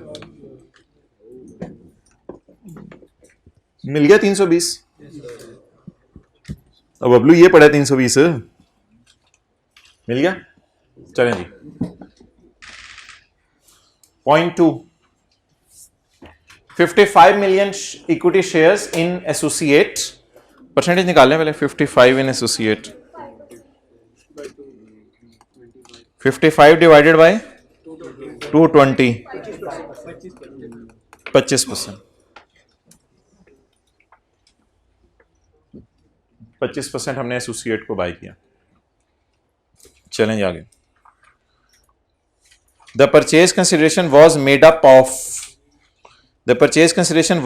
up of 220 million in cash paid on acquisition. और एक और कोई चीज भी पे की है, 220 मिलियन भी पे की है, कोई और चीज भी पे की है। अब आपकी क्या राय है कि मैं यहां से 220 माइनस करके यहां लाके लिख दूं 220 या वर्किंग 7.1 में ले जाऊं? क्या हमने एसोसिएट को सिर्फ पैसे देके बाय किए या कोई और चीज भी देनी पड़ी है? Rupees 220 million in cash paid on acquisition. Paid की एंट्री अकाउंटेंट नहीं भूलता। अच्छा एक चीज देखें जरा कि 220 यहां से निकाल के बैलेंस इसका 0 हो रहा है, आपका भी देखें 0 हो रहा है बैलेंस 0। इसका मतलब है कि ये वाला 220 और 125 निकाल के इन्वेस्टमेंट में अकाउंटेंट ने भी कुछ नहीं डाला हुआ। Done done done. इससे शायद मैं इस नतीजे पे पहुंचने लगा हूं, बड़ा अच्छा नतीजा है कि जो सेकंड बुलेट है ना, इसके साथ लिखा नहीं हुआ कि अकाउंटेंट ने एंट्री नहीं की, लेकिन ये अकाउंटेंट ने एंट्री। सर आपको कैसे पता चला? सर आपको कैसे पता चला? सवाल में लिखा ही नहीं हुआ, आपने कहा था लिखा होगा तो पता चलेगा। मोहतरम अब देखिए ना मैं क्या करूं, यानी कि इन्वेस्टमेंट्स मेरी खत्म हो गई हैं, अब मैं कहां से इन्वेस्टमेंट्स लाऊं, और मेरे पास तो है ही नहीं। तो मैंने सब्सिडरी को, जो सऊदी किंग को कितना कैश पे किया? 125। एसोसिएट के पुराने ओनर्स को कितना कैश पे किया? वो करके मेरी इन्वेस्टमेंट्स में जान खत्म हो गई। तो इसका मतलब है अगर और कोई इन्वेस्टमेंट में डेबिट पड़ना है तो वो नहीं पड़ा, वो हम खुद डालेंगे। तो ये एक बड़ा अजीब सा सवाल था जिसमें ये लिखा नहीं हुआ कि इसकी एंट्री नहीं हुई, लेकिन हमने इन्वेस्टमेंट्स को जब टोटल करके देखा तो पता चला कि इसके अंदर अभी तक कोई मसला है। तो इसका मतलब है वो अगर 0 आ रहा है तो इसकी एंट्री नहीं हुई। लेकिन इतना ज्यादा आईकैप इस तरह टेस्ट नहीं करता, आमतौर पे आईकैप लिख देते हैं नो एंट्रीज पास्ट। लेकिन हमें कैसे पता चला नो एंट्रीज पास्ट? क्योंकि इन्वेस्टमेंट सब 0 हो गई है ना जैसे ही हमने ये फिगर माइनस किया। अच्छा यार ये मैंने आपको नहीं करवाया हुआ, मैंने आपको क्या करवाया हुआ है? मैंने करवाया हुआ है थोड़े से पैसे ले लो, थोड़े से पैसे ले लेना, थोड़े से शेयर ले लो, थोड़े से ले लेना वाली चीज है वो नहीं कराई भी मैंने आपको। तो इसमें मैं ये लाइन अभी मिटा रहा हूं, ये इंशाल्लाह कल करेंगे। असल में इसको इग्नोर करना है, ये कल करेंगे। अब जरा बता दें पेरेंट ने अपने कितने शेयर्स दिए हैं? पहले सऊदी किंग को देते थे, अब एसोसिएट जिससे खरीद रहे हैं उसको देंगे। 1 million shares in P at the date of acquisition P shares were being traded on. लेकिन ये दिए नहीं है, कल मैं आपको पढ़ाऊंगा, ये इशू होंगे अगले साल, अगले साल के पहले दिन। इशू कब होंगे? तो शेयर दिए या शेयर देने का वादा किया है, क्या एंट्री करें? Investment debit share capital share premium credit या investment debit payable credit? Excellent, investment debit payable credit. तो शेयर देने का वादा भी एक तरह का क्या बना करेगा? और अगर दे दिए investment debit share capital credit share premium, और अगर दे देंगे अच्छा आप इसको नहीं निकलवा के आए थे 220 को? 220 वर्किंग 7 असल में इस काबिल नहीं है ना कि जहां शो कर रहे हैं, और अगर आपको शो करने तो कर दें, कोई मसला नहीं। 220 ऐसे शो कर दें, जमा कुछ और कर देंगे, इस तरह करते हैं, आसान आपको लग रहा है। ओके, ये जो एंट्री अकाउंटेंट ने नहीं की वो जरा मुझे करवा दें। वर्किंग 7.1 में एंट्री करवा दें जो अकाउंटेंट ने नहीं की। इन्वेस्टमेंट डेबिट, इसको कहते हैं purchase consideration is still payable, purchase consideration payable. Equity reserve type चीज भी कहते हैं, इसे परचेज कंसिडरेशन पेएबल कहते हैं। इक्विटी टाइप कोई चीज है क्योंकि इसके बदले पैसे नहीं देने, इसके बदले फ्यूचर में क्या देने हैं? शेयर्स। कितने शेयर्स देने हैं भाई? इसको शेयर कैपिटल शेयर प्रीमियम में लग नहीं किया जा सकता क्योंकि अभी शेयर इश्यू नहीं हुए, तो मजबूरन फिर क्या करें? शेयर की फेस वैल्यू देखें या 5 रुपए की बस एज इट इज एंट्री कर दें। लाइन के नीचे वाली बात आपने घर जाके नहीं पढ़नी है, अभी एज इट इज बस एंट्री कर दें। शेयर देने का वादा, आगे लिख लें, शेयर देने का वादा 1 मिलियन इंटू रुपीज, तो 5 मिलियन रुपीस के शेयर देने का हमने वादा कर लिया। एंट्री पोस्ट करवाएं जल्दी जल्दी जल्दी। इन्वेस्टमेंट डेबिट और परचेस नहीं, ये नॉन करंट लायबिलिटीज में नहीं आएगी भाईजान, ये आया करेगी इक्विटी में, शेयर कैपिटल शेयर प्रीमियम के साथ, क्योंकि इसने कन्वर्ट शेयर कैपिटल में होना है फ्यूचर में, तो इसलिए ये ना इक्विटी का पार्ट होगी, नॉन करंट लायबिलिटीज में नहीं जाएगी। ये एक अजीब सी चीज आज आपको नजर आ रही है इक्विटी में, परचेज कंसिडरेशन पेएबल, अजीब सी चीज इक्विटी में नजर आ रही है। इसके अगेंस्ट पैसे देने हैं या इसके अगेंस्ट शेयर देने हैं, तो फिर इसको शेयर्स के साथ ही पार्क कर दें। कितना? 5। शेयर कैपिटल शेयर प्रीमियम में क्यों नहीं स्प्लिट किया? क्योंकि अभी शेयर इश्यू नहीं हुए। हाँ, शेयर इश्यू होने का पढ़ेंगे ना यार, कल इंशाल्लाह पढ़ेंगे। अगला जो इंपैक्ट है सवाल का वो कल पढ़ेंगे इंशाल्लाह, लेकिन इस साल शेयर नहीं इश्यू हुए। नहीं, साल के एंड पे पेबल को बढ़ाना नहीं है, क्योंकि इसका इंटरेस्ट से ताल्लुक नहीं है, ये शेयर्स की मार्केट प्राइस से इसका ताल्लुक है, तो साल के एंड पे इस पेबल को बढ़ाना नहीं है। क्लियर? तो ये क्या है? एंट्री शेयर देने का वादा, investment debit, purchase consideration payable credit. जब इशू करेंगे कल, वेट कर लो ना यार, वेट कर लो कल का जरा, जब इशू करेंगे क्या होगा। फिलहाल इशू करने के वादे की एंट्री होगी। चलें जी, एक हमारा भी वादा हो गया कि कल अगली एंट्री करेंगे, फिलहाल ये इशू करने के वादे की एंट्री होगी। यार ये एडजस्टमेंट पहली दफा ये बड़ी आसान सी है, ये कर दें। ये सेपरेट फाइनेंशियल स्टेटमेंट की एरर है, ये पहली दफा ये एडजस्टमेंट, लेकिन इंशाल्लाह सारे सही कर लेंगे, क्योंकि इंट्रो FR1 पढ़ी हुई है सबने।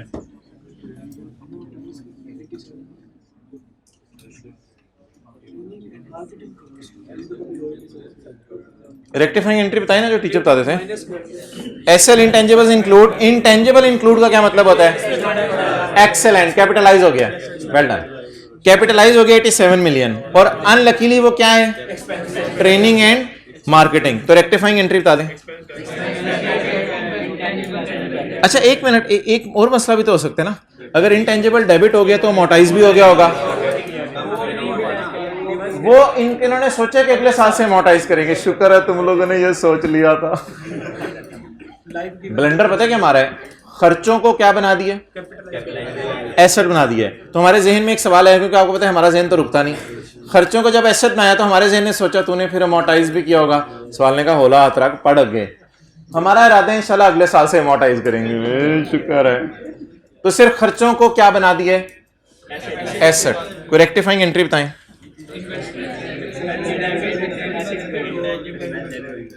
एक्सपेंस इंटेंजिबल, लेकिन यार ये तो बैलेंस शीट का सवाल मैं कर रहा हूं। हाँ एसआर ही यार, हद होगी, और क्या सोच रहे हो? एसआर ही डेबिट, किसके प्रॉफिट कम कर दें? सब्सिडरी के। खर्चा बढ़ाने से प्रॉफिट क्या हो जाते हैं? यार घर में ना इसको वर्किंग 5 में भी डाल दीजिएगा, एसआर ही टाइप चीज है ना। तो एस के प्रॉफिट मुझे तो गलत लग रहे हैं इस साल के, क्योंकि प्रॉफिट्स में खर्चे नहीं गए हुए। तो एसआर ही टाइप चीजें कहां जाती हैं? साथ साथ एस प्रॉफिट में। तो याद से घर में एस प्रॉफिट में भी डाल दीजिएगा, और याद से घर में ना एडमिन एक्सपेंसेस के मुंह पे ऐड भी कर दीजिएगा जब P&L बना रहे होंगे, P&L बना रहे हो। अगर मेरी दोनों बातें नहीं समझ आई तो कल सवाल ट्राई करके आइएगा, मैं आपको बता दूंगा। फिलहाल मुझे बता दें किसका खर्चा है? सब्सिडरी का, पेरेंट का। तो क्या एंट्री बनती है? SR debit, intangible asset credit. तो ये मैं कह रहा हूं यार, बैलेंस शीट बनाते हो ना P&L के एंगल से सोचा ना करो भाई, वरना फिर कंफ्यूज ही रहोगे। तो बैलेंस शीट बनाते हुए डबल एंट्री सोचो जी। एक्सपेंस को मेरे ख्याल से अब हमने रिकॉर्ड करना है, क्योंकि ये आपस का कोई नहीं है, ये तो सेपरेट फाइनेंशियल स्टेटमेंट की एरर है। 80 SR debit, intangible,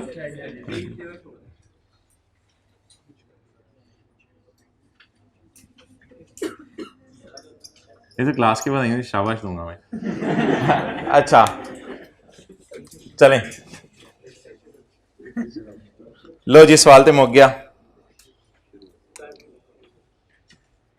following is a relevant, शुक्र है रेलिवेंट नहीं है। फॉलोइंग इज रेलिवेंट टू आपस की transactions after acquisition and balances at year end. PL's record जी भाईजान, पीएल के रिकॉर्ड्स क्या शो कर रहे हैं? Sale to S. तो ये कौन सी सेल है? P to S. तो जब ये पी टू एस की सेल है, सोल्ड, अनसोल्ड, अनसोल्ड का प्रॉफिट, मैं पागल हूं, अब इतने बड़े हो गए मैं, अगर अब भी आप ये कर रहे हैं तो फिर आप पेपर में अपना टाइम जाया कर रहे होंगे। कितने लोग टेस्ट में अभी भी ये कर रहे हैं? अब ना किया करें ना, बड़े हो गए हैं। सोल्ड, अनसोल्ड, अनसोल्ड का प्रॉफिट ये ना करें, डायरेक्ट आप पोस्टिंग कर दें। अच्छा जी, सोल्ड कितने? 30। 1300 की तो टेंशन ना लें। Unsold, year end stock out of inter company sale held with. तो year end stock, year end के ऊपर स्टॉक पड़े और out of inter company sale है, हेल्ड विद। हेल्ड विद यानी पड़ा है, ये ना पढ़िएगा हेल्ड विद एसएल, फिर तो बोंगी बच जाएगी। हेल्ड विद बायर होना चाहिए था लफ्स। अच्छा ये ना वो कल वाली बात नहीं है, ये आगे तो पी और ए की ट्रांजैक्शंस है। आगे तो किसकी ट्रांजैक्शंस है? पी और ए की। ये किसकी ट्रांजैक्शन है? सिर्फ P to PL records show. एक सेल किसको हुई है? एस को, और दूसरी तो पीएल के रिकॉर्ड में सेल हो रही है किसको? एस को। तो पीएल के रिकॉर्ड में सेल हो रही है एस को, तो किसने बेचा? पी ने। किसने खरीदा? एस ने। फिक्रा तो सही बन रहा है, फिर मैंने गलत बात कर दी थी, फिक्रा तो सही बन रहा है। देखें कैसे फिक्रा सही बन रहा है।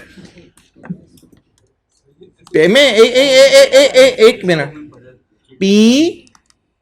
पी सोल्ड टू एस, ये फिक्रा समझ आ गया? P records show year end stock held with, तो फिक्रा तो सही है, कोई मसला नहीं है। Held with S, who sold? With whom stock should be lying? S, तो फिक्रा सही है। पी, एक minute, P records show sales to, समझ आ गई? P record show sale to S, P to S की सेल हो गई। अच्छा बेचा किसने? तो पड़ा किसके पास होगा? P records show year end stock held with, लेकिन पी के रिकॉर्ड्स में आप ऑब्वियसली ये कह सकते हो पड़ा नहीं होना चाहिए, ये एस के पास पड़ा हुआ है। लेकिन अब यही ट्रांजैक्शन बन रही है ना, अब उल्टी वाली बात कल वाली तो नहीं कर सकते हम। तो बता दें 1300 और 140, शायद ये मैंने किसी किताब से अंग्रेजी उठाई होगी, आई कैप इतनी कॉम्प्लिकेटेड अंग्रेजी नहीं दे रहा। अनसोल्ड बोल दें कितने? और मार्जिन आपस के डेटर क्रेडिटर बाद में सोचें, ये आपस के डेटर क्रेडिटर हैं, ये बाद में सोचें। चलें जी 140 पकड़ें, जल्दी जल्दी जल्दी। पी टू है, P to S, unsold 140 by 100 42 margin है यार। हाल तो हले थे ऐसे ही फंसे थे सारे। 30% मार्जिन, मार्कअप नहीं। डबल एंट्री पूरी कर दें। सीआरई डेबिट और स्टॉक कितने से? 42 से। रहने दें, ये सीआरई। चलें भी आगे यार, इसका बताएं। Receivable from SL, receivable from SL. P कह रहा है कि मैंने एसएल से लेने हैं 100 रुपए। पी कह रहे हैं मैंने एसएल से 100 रुपए लेने हैं। अच्छा मुझे क्या एज्यूम करूं? एस कह रहा होगा मैंने भेज दिए हैं, रास्ते में है, या एस भी कह रहा होगा मैंने देने हैं? एक्सेलेंट, इन ट्रांजिट एज्यूम नहीं करना आपने। पी कह रहे हैं मैंने तेरे से लेने हैं, और सवाल दूसरी साइड के बारे में खामोश है। It means it is payable by, payable in books of S, in books of. In transit assume नहीं कीजिएगा जब तक इन ट्रांजिट बता ना दे। तो एक कह रहा है मैंने लेने हैं, तो बाइट यानी कॉलेज वाले कह रहे हैं मैंने फीस लेनी है। If the student is silent it means उसने देनी है। तो if the question is silent it means उसने देनी है। तो ये तो 100 रुपए कैंसिल करें ना जल्दी जल्दी, और खुदा के लिए अब एंट्रीज ना किया करें पेपर में। 100 रुपए कैंसिल करें, माइनस माइनस।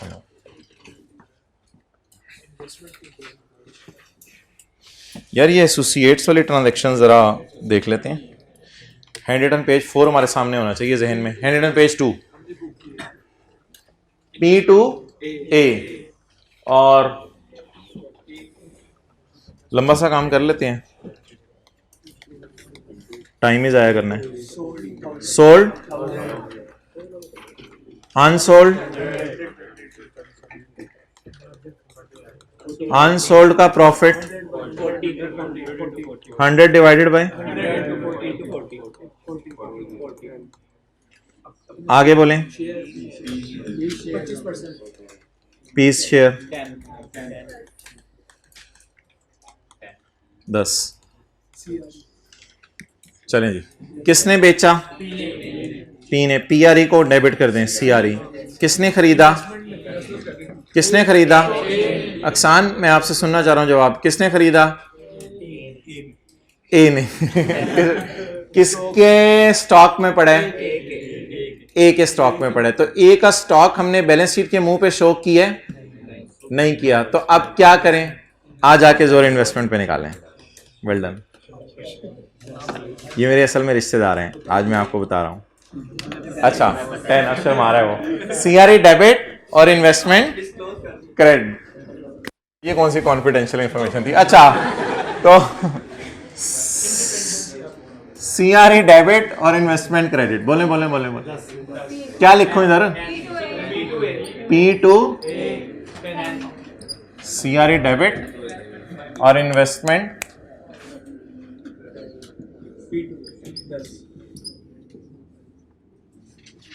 10।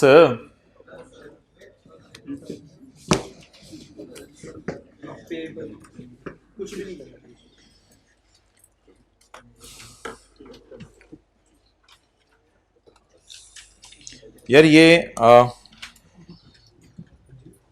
पीटीसीएल कह रहा है रॉयल फैन से मैंने तेरे से 150 लेने हैं। It means royal fan, it means it is payable in books of A। इसका मतलब है ये A की बुक्स में क्या है? पेएबल है।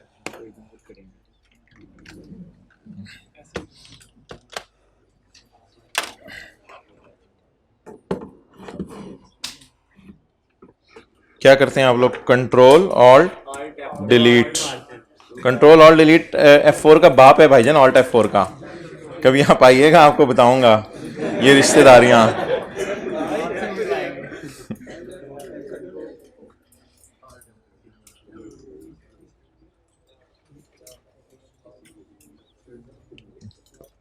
ऑल्ट F4 के बाप का नाम क्या है?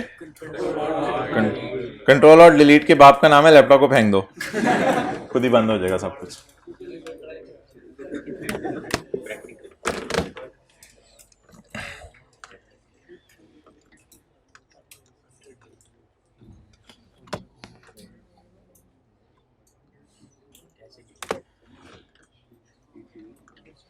जी मोहतरम, it means it is payable as per a books. लिख लें, it means it is payable as per a books.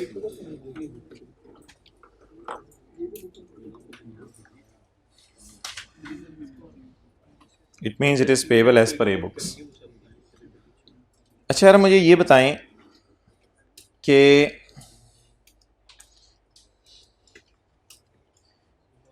ये जो 150 है ना, 150, ये 150 तू बल्कि अभी मार्जिन नहीं देता। अच्छा, 150 इधर है और इधर है 150, ये जाके लिख लें। 150 इधर भी पड़ा हुआ है और इधर पड़ा हुआ है। अब हम क्या, हमारे बड़े भी इसको कैंसिल नहीं कर सकते। अच्छा, अब इस पॉइंट को ना बच्चे, इसको इग्नोर करना है। अब इस 150 को पेपर में इग्नोर करना है। इस पॉइंट को बच्चे पता क्या समझते हैं? वो क्लास के बाद आते हैं बच्चे लेके और कहते हैं कि सर एक सवाल था, आपको याद हो कि ना याद हो, हमें याद है वो जरा कि एक सवाल में आपने क्वेश्चन नंबर 2 में लेटर ए जो पी के बुक्स में आ रहे थे 25, सर मुझे याद है वो 25 आपने शो किया था, शो, और उस 25 के आगे -25 नहीं लिखा था, तो 25 शो किया था। बिल्कुल मैंने शो किया था, मैं इधर शो करने आता हूं, मैंने शो किया था 25, क्योंकि वो 25 इस 440 में नहीं पड़ा हुआ था। अगर 440 में पड़ा होता मैं कहता पड़ा रहने दे। तो आज 25 नए लाइन आइटम के तौर पर नजर नहीं आ रहा, आज 25 चुप करके ना इसके अंदर जाके बैठा हुआ है। तो उस दिन भी 25 को लिखा था, आज 440 को लिखेंगे, समझ लें उसमें 25 पड़ा होगा। तो इसलिए कुछ बच्चे इस पॉइंट से ना बड़ा कंफ्यूज होते हैं, इसलिए ये सवाल लेके आते हैं कोई और, फिर थोड़ी देर बाद दूसरा सवाल लेके आते हैं, फिर कहते हैं दिमाग की दही बन गई है। उस दिन क्या था, 25 अलग लाइन के तौर पे नजर आ रहा था, मैंने कहा था इस 25 को लिखें, आगे माइनस कुछ ना करें। आज आज आज आज पी रिकॉर्ड शो पड़ा हुआ है, फिर ऊपर पी रिकॉर्ड्स में पड़ा हुआ है, सेपरेट फाइनेंशियल स्टेटमेंट में डेटर क्रेडिटर बुक हुए होंगे, हमने कैंसिल करना होता है उन्हें, तो पी रिकॉर्ड्स में ये 150 पड़ा हुआ है। अब समझ रहे हैं 150 अगर मैं अलग भी कर दूं तो मैंने शो ही करना है ना, इसमें से कुछ माइनस तो नहीं करना।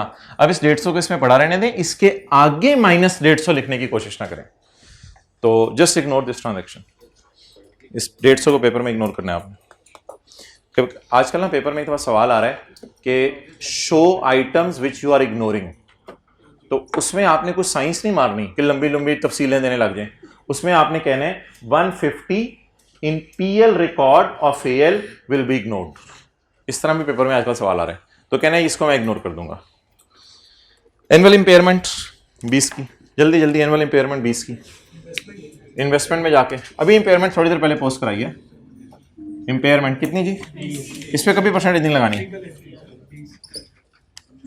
अच्छा जी, गम कहाँ रिकॉर्ड करें, सीआरई में, गम सीआरई में जी। Impairment 20 done.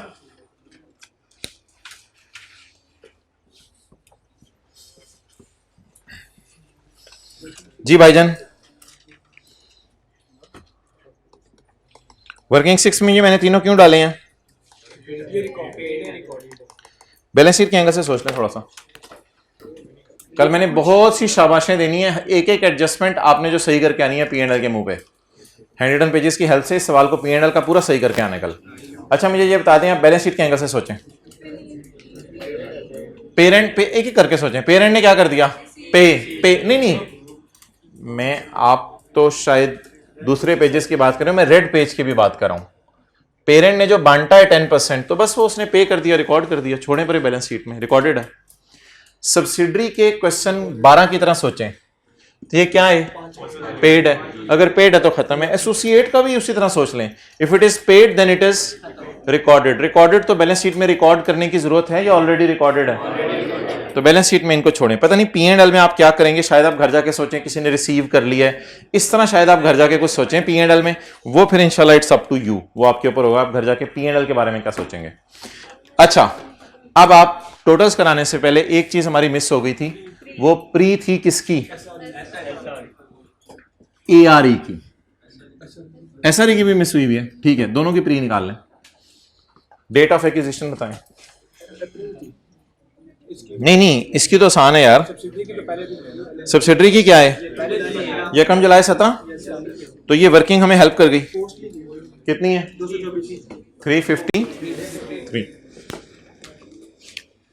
प्री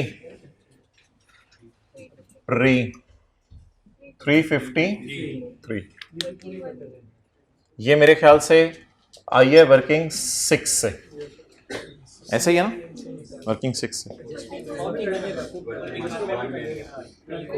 हाँ ठीक है, साथ साथ डालते जाए जी। कितना 353, आगे चलें।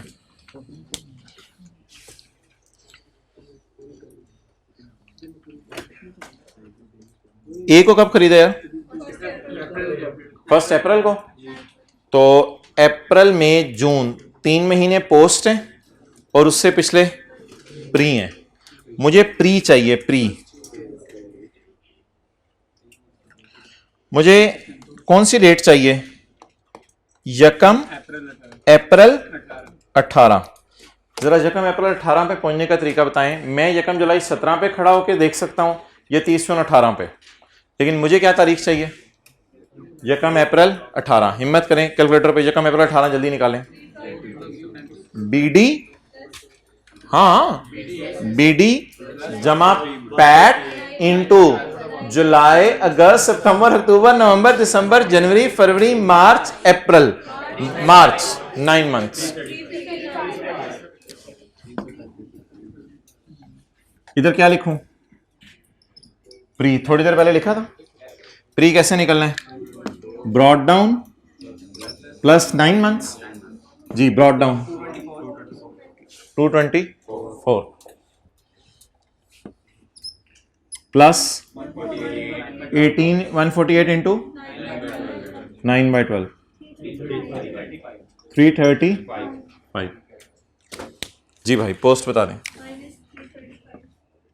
ओ अच्छा हाँ, यहाँ माइनस, ओ सबर, फटे पड़ गए हैं। क्या फटे पड़ गए हैं? कोई फटे नहीं पड़े। अच्छा 361 मैंने समझा था लॉस आ गया है। यार अगर लॉस आ जाए तो पेपर में क्या करेंगे? इधर लॉस आ सकता है तो फिर पोस्ट को इधर ले जाएंगे। चलें इंशाल्लाह किसी दिन देख लेंगे। लॉस भी तो आ सकता है ना इधर। मैं ये समझा था लॉस आ गया, लेकिन माशाल्लाह 335 किलो गोश्त बढ़ के 361 किलो हो गई। क्या ये सारा हमारा गोश्त है? नहीं, इसमें सिर्फ हमारा गोश्त कितना है? 25%। पूरी गाय पे कब्जा नहीं कर लेना आपने, जाके हिस्से 2 खरीदे हुए हैं। अच्छा जवाब 6.65 करें। सोचें भाई, ये सीआरई में जाना होता है ना, इन्वेस्टमेंट डेबिट और सीआरई क्रेडिट। एआरई बोलें 6.5।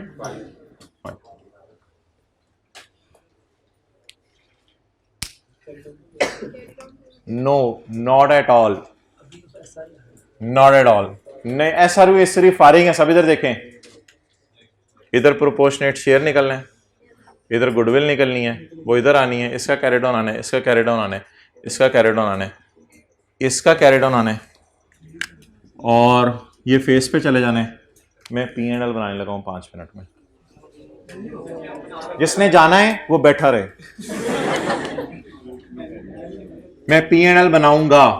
आज कोई मुझे रोक कर दिखा दे यार, क्या होता है, मैं क्या दावे ना किया करें, मुझे कोई रोक के दिखा दे मैं ये कर दूंगा। आ तो सही तू।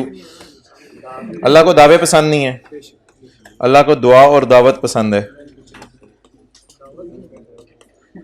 दावत में बताऊंगा कौन सी वाली दावत।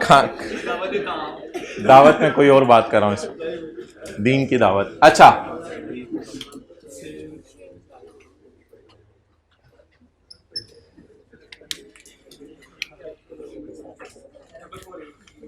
आगे आगे आगे। GP, admin, finance, other income, PBT. PBT के ऊपर एक लाइन छोड़नी है, टैक्स। अच्छा जी, वर्किंग्स कौन सी खोल लूं? 2। वर्किंग 5 और 5.1। मुझे पता है तेरी क्लास किसी कॉलेज में नहीं है। एस प्रॉफिट और 5 ये वाला प्रॉफिट। वैसे P&L वाला सवाल कब किया था? कल किया था, क्लास वर्क में किया था, होमवर्क में भी किया था। फिगरें निकली हुई हैं या पोस्ट निकालनी पड़ेंगी? निकली हुई हैं फिगरें, कैलकुलेशंस हुई हुई हैं सारी figures. S to P, P to S, profit सब निकले हुए हैं ना, सिर्फ पोस्टिंग करनी है। ओके, पहली चीज बता दें, टक टका टक टक टका टक टक। 616 और 148 को उठा लें। 616 और 148 को उठा लें। अच्छा, अब ना थोड़ी सी आपकी टेंशन चाहिए। ज्यादा टेंशन मैंने लेके क्या करना है आपकी थोड़ी सी आपकी टेंशन चाहिए। एस प्रॉफिट को 3/12 4/12 कुछ करने की जरूरत है। अच्छा, कुछ ना बच्चे समझ भी रहे होते हैं, आप लोग तो माशाल्लाह पढ़े, कुछ मेरे जैसे बैठे होते हैं, जरा उनको तसल्ली से देखने दिया करें हो क्या रहा है। तो यकम जुलाई 17 है ना, तो इसलिए पूरे साल के प्रॉफिट ठहराव सा आ गया एकदम। 616। अच्छा, ए के प्रॉफिट सारे हमारे या इन प्रॉफिट्स का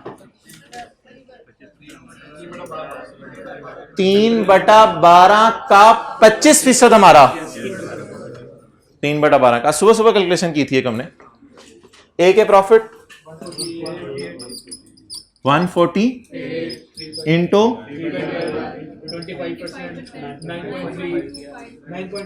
9.3। आ जाओ अबू बकर इधर। Investment debit cash credit type entry है, P&L में छोड़ें। Investment debit cash credit type और investment debit purchase consideration payable type, nothing to do with P&L। इसकी एंट्री बता दें जो मैंने एक्सपेंस बढ़ा दूं, सेपरेट फाइनेंशियल स्टेटमेंट की एरर सही कर रहा हूं, एक्सपेंस बढ़ा दूं। मैं अनएडिशनल फिगर्स घर जाके पोस्ट कर लीजिएगा।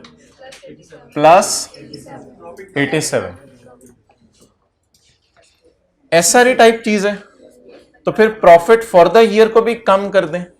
हर एसआरई टाइप चीज एस प्रॉफिट में जानी, तो एक्सपेंस रिकॉर्ड कर दें कितना? 87।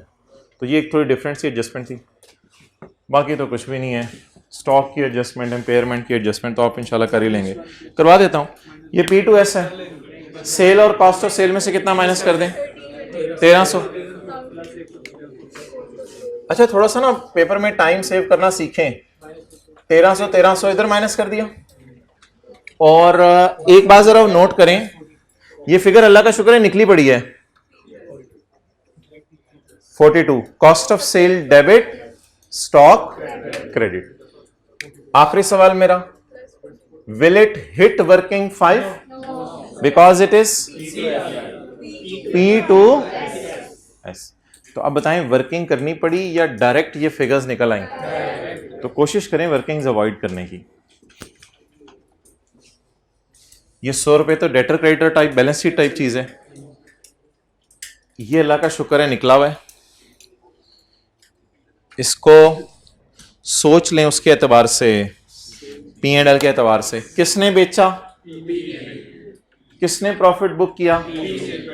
P ने।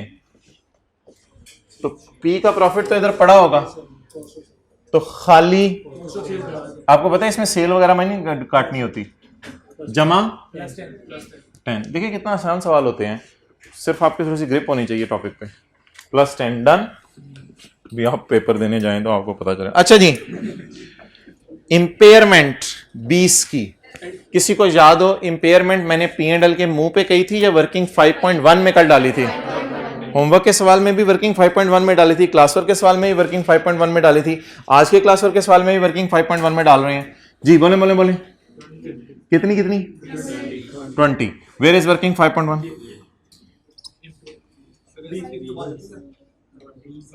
जी जी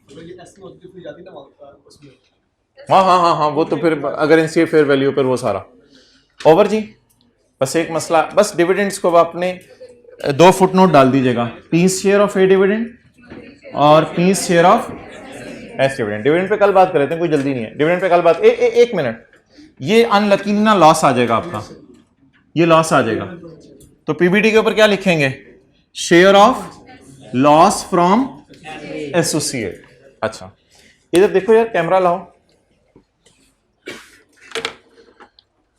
भाई, आपकी मर्जी है। अगर आप क्वेश्चन 11 आज करना चाहते हैं ना तो कर लें, आपको आधा घंटा लगेगा, सारी ये चीजें रिवाइज हो जाएंगी।